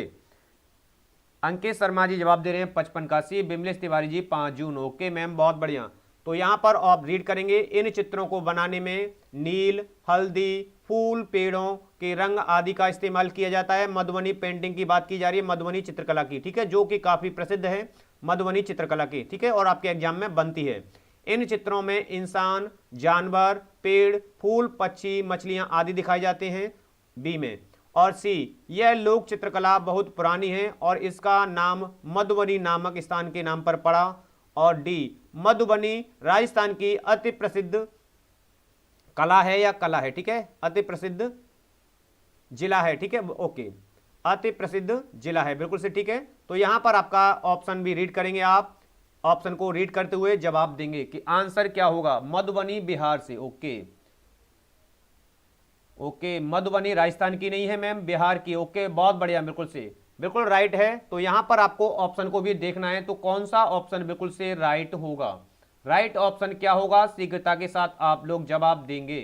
जी हाँ मित्रों, बिल्कुल से यदि मधुबनी राजस्थान की नहीं है तो ऑप्शन क्या करेक्ट जाएगा। यहां पर ऑप्शन भी दिए हुए हैं, A B C D, 4 option दिए हुए हैं, उनमें चारों के नाम भी दिए हुए हैं, तो यहां पर आपका राइट आंसर होगा। चलिए बहुत बढ़िया। तो जब हम ऑप्शन को रीड करेंगे तो डी ऑप्शन जो है नहीं है, तो जहां पर डी नहीं होगा वहीं से हम कर देंगे इसको क्लिक। तो ए, बी और सी, बिल्कुल से आपका राइट आंसर आपका चला जाएगा ऑप्शन डी की ओर। जी हाँ मित्रों, ऑप्शन डी की ओर चला जाएगा, बहुत बढ़िया। तो मधुबनी पेंटिंग जिसमें चावल, पिसे हुए चावलों के रंग का भी यूज किया जाता है, याद रखेंगे आप, ठीक है। आगे बढ़ते हैं, अगला प्रश्न आप सभी के लिए, एक और सिलेक्टेड प्रश्न आप सभी के लिए। चलिए क्वेश्चन नंबर नेक्स्ट आपके सामने आ चुका है 57 प्रश्न। चलिए नेक्स्ट प्रश्न आपका, कौन सा सुमेलित नहीं है। अब ध्यान से आपको ध्यान देना है, यहां पर मेला दिए हुए हैं और ये राज्य यानी उस राज्य में मेले जो लगते हैं। ओके, जय नारायण जी जवाब दे रहे हैं डी। जय नारायण जी आपका स्वागत है, अभिनंदन है आपका। चलिए, तो यहां पर आपका राइट आंसर क्या होगा, मेले को बताना है जो सुमेलित नहीं है। मैंने हाईलाइट किया हुआ है, अंबाजी का मेला गुजरात से, माघ मेला उत्तर प्रदेश, नैना देवी मेला असम में और बेड़ेश्वर मेला राजस्थान में। तो कौन सा मेला जो है आपका सुमेलित नहीं है। चलिए, कौन सा मेला जो है आपका सुमेलित नहीं है, यहां पर आपका राइट आंसर क्या होगा। बिमलेश तिवारी जी जवाब दे रहे हैं 57 का सी। ओके, सभी लोग जवाब देंगे, सभी लोग जवाब देंगे, बिल्कुल से क्या होगा करेक्ट आंसर। जितने भी मित्र बंधु हमारे लाइव सेशन के साथ जुड़े हुए हैं सभी लोग जवाब देंगे। चलिए बहुत बढ़िया, बिल्कुल से। तो यहां पर आपका राइट आंसर क्या होगा, राइट आंसर आपका क्या होगा, शीघ्रता के साथ जवाब देंगे। चलिए सभी लोग जवाब देंगे। तो बिमलेश जी का बिल्कुल राइट आंसर आ चुका है, नैना देवी मेला जो कि असम में नहीं लगता है, ठीक है। तो यही हमारा क्या है, सुमेलित नहीं है। बाकी जानते हैं, अंबाजी मेला गुजरात में भरा जाता है, माघ मेला उत्तर प्रदेश के इलाहाबाद शहर में लगता है, बेड़ेश्वर मेला राजस्थान में लगता है। तो बिल्कुल से करेक्ट आंसर हो जाएगा आपका, जो कि पूछा गया था आपका सी ऑप्शन बिल्कुल राइट। आगे बढ़ते हैं अगले प्रश्न की ओर। अगला प्रश्न आपके सामने आ चुका है, एक और सिलेक्टेड क्वेश्चन नंबर 58। ऐसा कौन सा देश है जिसमें क्रिसमस का त्योहार गर्मियों में मनाया जाता है, यानी ऐसा कौन सा देश है बिमलेश तिवारी जी, ओके, जो कि जिसमें क्रिसमस का त्योहार गर्मियों में मनाया जाता है? जापान में, भारत में, ऑस्ट्रेलिया में या फिर अमेरिका में? यहां पर आपका राइट आंसर क्या होगा? बिमलेश तिवारी जवाब दे रहे हैं 58 का सी, ओके, ऑस्ट्रेलिया। बहुत बढ़िया, बिल्कुल से आपका राइट आंसर आ चुका है। ऑस्ट्रेलिया में जो क्रिसमस का त्योहार है वो गर्मियों के समय में मनाया जाता है, ठीक है, तो याद रखेंगे आपका राइट आंसर हो जाएगा यहां पर सी। बहुत बढ़िया बिमलेश जी, बिल्कुल से आपका ओवरऑल आंसर बिल्कुल ठीक ठाक है। चलिए आगे बढ़ते हैं अगले प्रश्न की ओर, आगे बढ़ते हैं अगले प्रश्न की ओर। नेक्स्ट प्रश्न आपका 59 है। पुष्कर मेला कहां पर आयोजित किया जाता है या पुष्कर मेला कहां पर भरा जाता है? जयपुर, उदयपुर, जोधपुर या अजमेर? एक और सिलेक्टेड प्रश्न आपके लिए, यहां पर आपका होगा क्या जवाब? चलिए सभी लोग जवाब देंगे शीघ्रता के साथ, सभी लोग जवाब देंगे शीघ्रता के साथ, ठीक है। यहां पर आपका राइट आंसर क्या होगा? पुष्कर मेला कहां आयोजित किया जाता है? बिमलेश तिवारी जवाब दे रहे हैं 59 का डी, अजमेर। बिल्कुल से बिल्कुल राइट आंसर है, पुष्कर मेला जो है अजमेर में भरा जाता है। बहुत बढ़िया, आपका बिल्कुल से राइट आंसर आ चुका है डी ऑप्शन की ओर। अगला बढ़ते हैं अगले प्रश्न की ओर। क्वेश्चन नंबर नेक्स्ट है, जल मंदिर का संबंध किससे है? जल मंदिर का संबंध किससे है? हिंदू धर्म से है, इस्लाम धर्म से है, बौद्ध धर्म से या फिर जैन धर्म से है? एक और सिलेक्टेड प्रश्न आपके लिए, जल मंदिर का संबंध है। चलिए यहां पर आपका राइट आंसर क्या होगा? बिमलेश जी जवाब दे रहे हैं डी, अजमेर, ओके, बहुत बढ़िया। तो आंसर क्या होगा? शीघ्रता के साथ जवाब देंगे। चलिए बहुत बढ़िया मित्रों, तो यहां पर आपका राइट आंसर क्या हो जाएगा? जल मंदिर जो संबंध रखता है वो जैन धर्म से है, तो राइट आंसर आपका हो जाएगा ऑप्शन डी, बिल्कुल से है, जल मंदिर का संबंध है आपके जैन धर्म के अनुयायियों से। अगला प्रश्न आपके सामने आ चुका है, नेक्स्ट और सिलेक्टेड प्रश्न है, विश्व ओजोन दिवस मनाया जाता है। विश्व ओजोन दिवस कब मनाया जाता है आपका? 21 मार्च को, 16 सितंबर को, 25 अप्रैल को या फिर 5 जून को? ओके, हाँ, चलिए राइट आंसर आपका क्या होगा यहां पर? तो बिल्कुल से विश्व ओजोन दिवस आपका कब मनाया जाता है? 16 सितंबर आपका करेक्ट आंसर हो जाएगा। यहां पर आपका राइट आंसर क्या हो जाएगा? ऑप्शन बी, 16 सितंबर बिल्कुल से करेक्ट हो जाएगा। चलिए बहुत बढ़िया मित्रों, आगे बढ़ते हैं अगले प्रश्न की ओर। नेक्स्ट प्रश्न आपके सामने आ चुका है, क्वेश्चन नंबर 62। मिथिला लोक चित्र को लोकप्रिय नाम है। चलिए जब तक आप ऑप्शन को रीड करेंगे, एक मिनट थोड़ा सा वेट करेंगे, मैं थोड़ा सा सुधार रहा हूं।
तो यहां पर आप सभी लोगों का जवाब आ चुका है।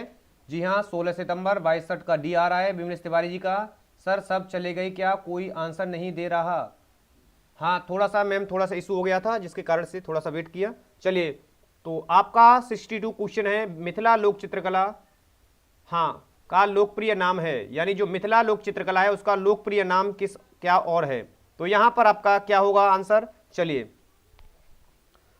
चलिए बहुत बढ़िया। तो बिल्कुल से आपका राइट आंसर हो जाएगा यहां पर ऑप्शन सी, मधुबनी चित्रकला को ही मिथिला लोक चित्रकला के नाम से भी जाना जाता है। ठीक है, बिल्कुल से मिथिला, ओके, चलिए मिथिला लोक कला चित्रकला को लोकप्रिय नाम जो है आपका मधुबनी है, याद रखेंगे। और जो बर्ली चित्रकला है वो कहां से संबंध रखती है, ये महाराष्ट्र से। ठीक है, याद रखेंगे, महाराष्ट्र की ये पारंपरिक चित्रकला है।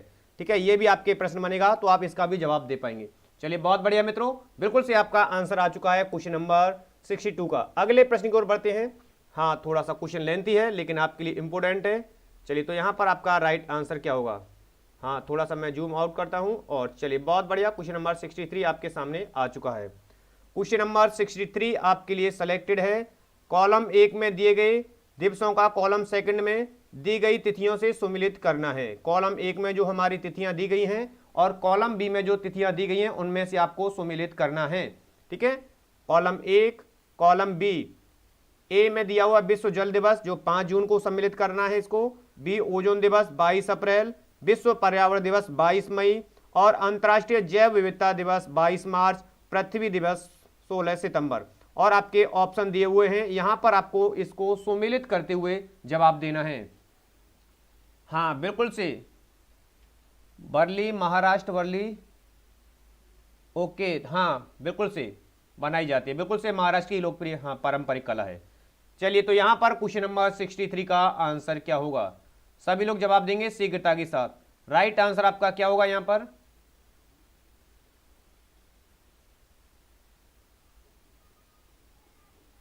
चलिए बहुत बढ़िया। तो यहां पर आपका राइट आंसर क्या होगा, तो चलिए सभी लोग जवाब देंगे शीघ्रता के साथ, बिल्कुल से सभी लोग जवाब देंगे, चलेंगे शीघ्रता के साथ। राइट आंसर आपका क्या होगा, जी हां, तो जब आपने सभी कॉलम्स को देखा तो आप सभी, हाँ जी बिल्कुल से राइट आंसर आपका क्या हो जाएगा। चलिए बहुत बढ़िया मित्रों, अब देखिए विश्व जल दिवस, चलिए यहां पर नंबर ही डले होंगे 1 2 3 4 5। ठीक है, ये भी आपको नंबर ध्यान में रखने, ठीक है, जहां से ये दिए हुए हैं। चलिए, तो विश्व जल दिवस कब मनाया जाता है, विश्व जल दिवस मनाया जाता है आपका 22 मार्च को। ठीक है, ए का मिला 4 से, बहुत बढ़िया। ओजोन दिवस मनाया जाता है, ओजोन दिवस मनाया जाता है 16 सितंबर को, बी का मिला 5 से, तो आपका ऑप्शन हो जाएगा ए ऑप्शन बिल्कुल राइट। ठीक है, इस तरह आपको ध्यान में रखना है। जी हाँ, जवाब आ रहा है बिमलेश जी का 63 का ए जवाब आ रहा है, बहुत बढ़िया। बिमलेश तिवारी सर कमेंट नहीं पहुंच रहे हैं, ओके बिल्कुल से। चलिए, तो आपका आंसर आ चुका है। अगले प्रश्न की ओर बढ़ते हैं हम। क्वेश्चन नंबर नेक्स्ट आपके सामने है। चलिए, क्वेश्चन नंबर नेक्स्ट आपके सामने आ चुका है, एक और सिलेक्टेड प्रश्न आपके लिए।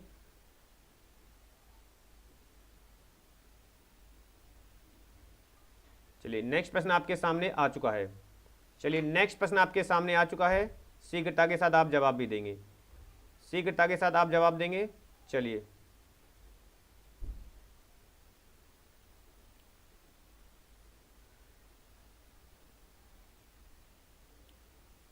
यहां पर आपका क्या होगा जवाब,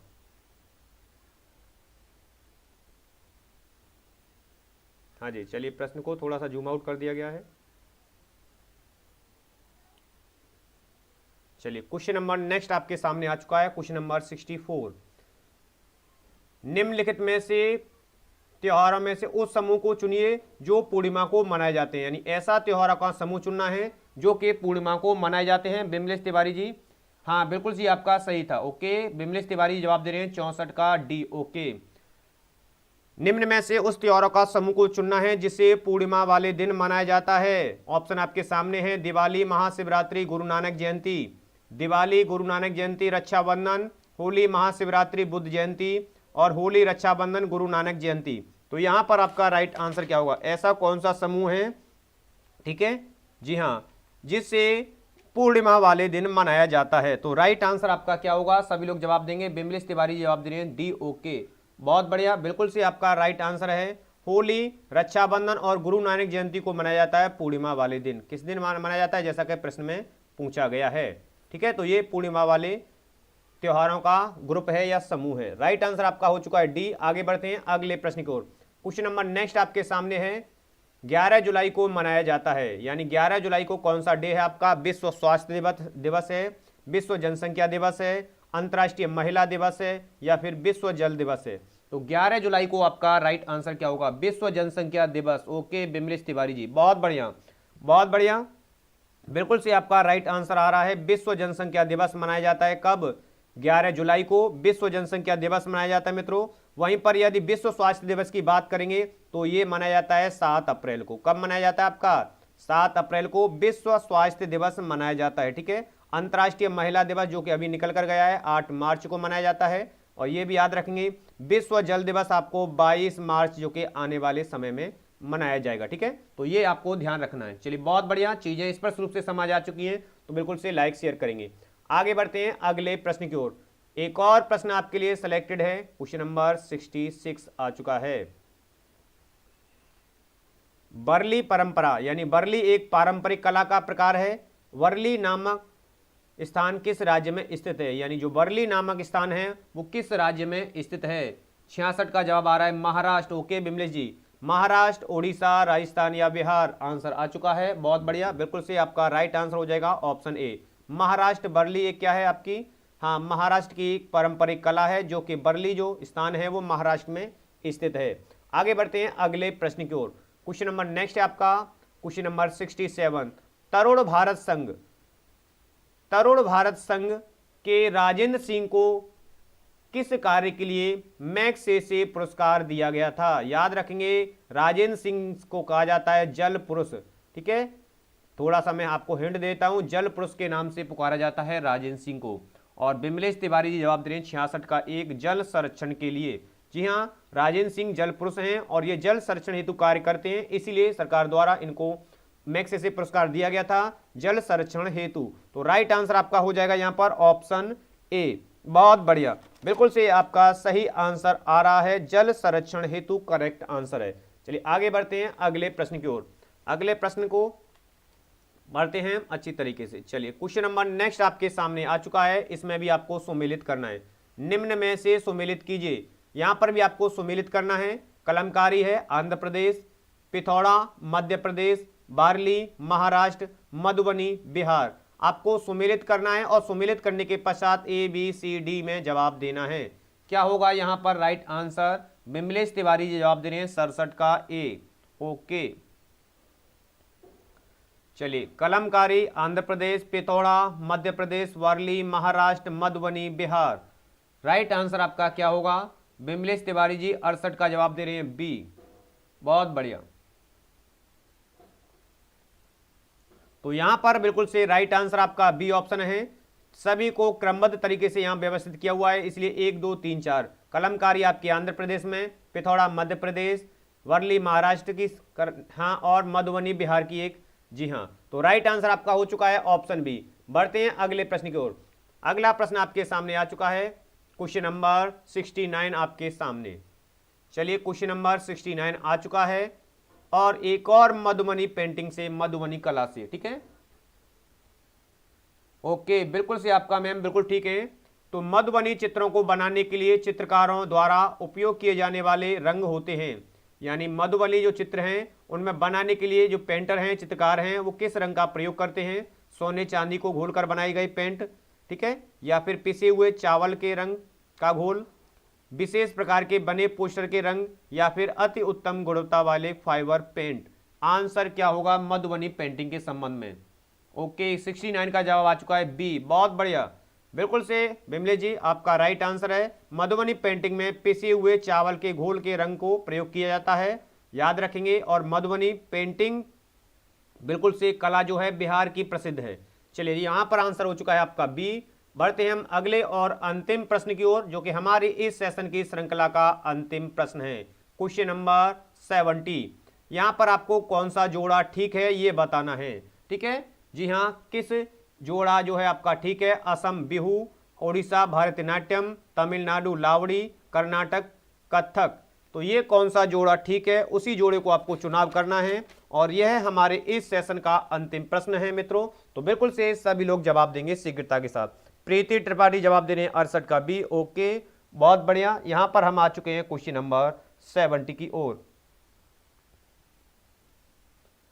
तो कौन सा जोड़ा ठीक है? बिमलेश तिवारी जी जवाब दे रहे हैं असम बिहू। ओके, बिल्कुल से राइट आंसर आपका है ऑप्शन ए, असम जो कि बिहू से त्योहार है आपका, करेक्ट है। बाकी भारतनाट्यम उड़ीसा का नहीं है, याद रखेंगे। भारतनाट्यम कहाँ का है? तमिलनाडु का।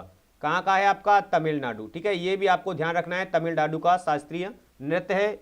और लावड़ी आपका क्या हो जाएगा? लावड़ी ये किसका है आपका? याद रखेंगे, ये आपका महाराष्ट्र, किसका?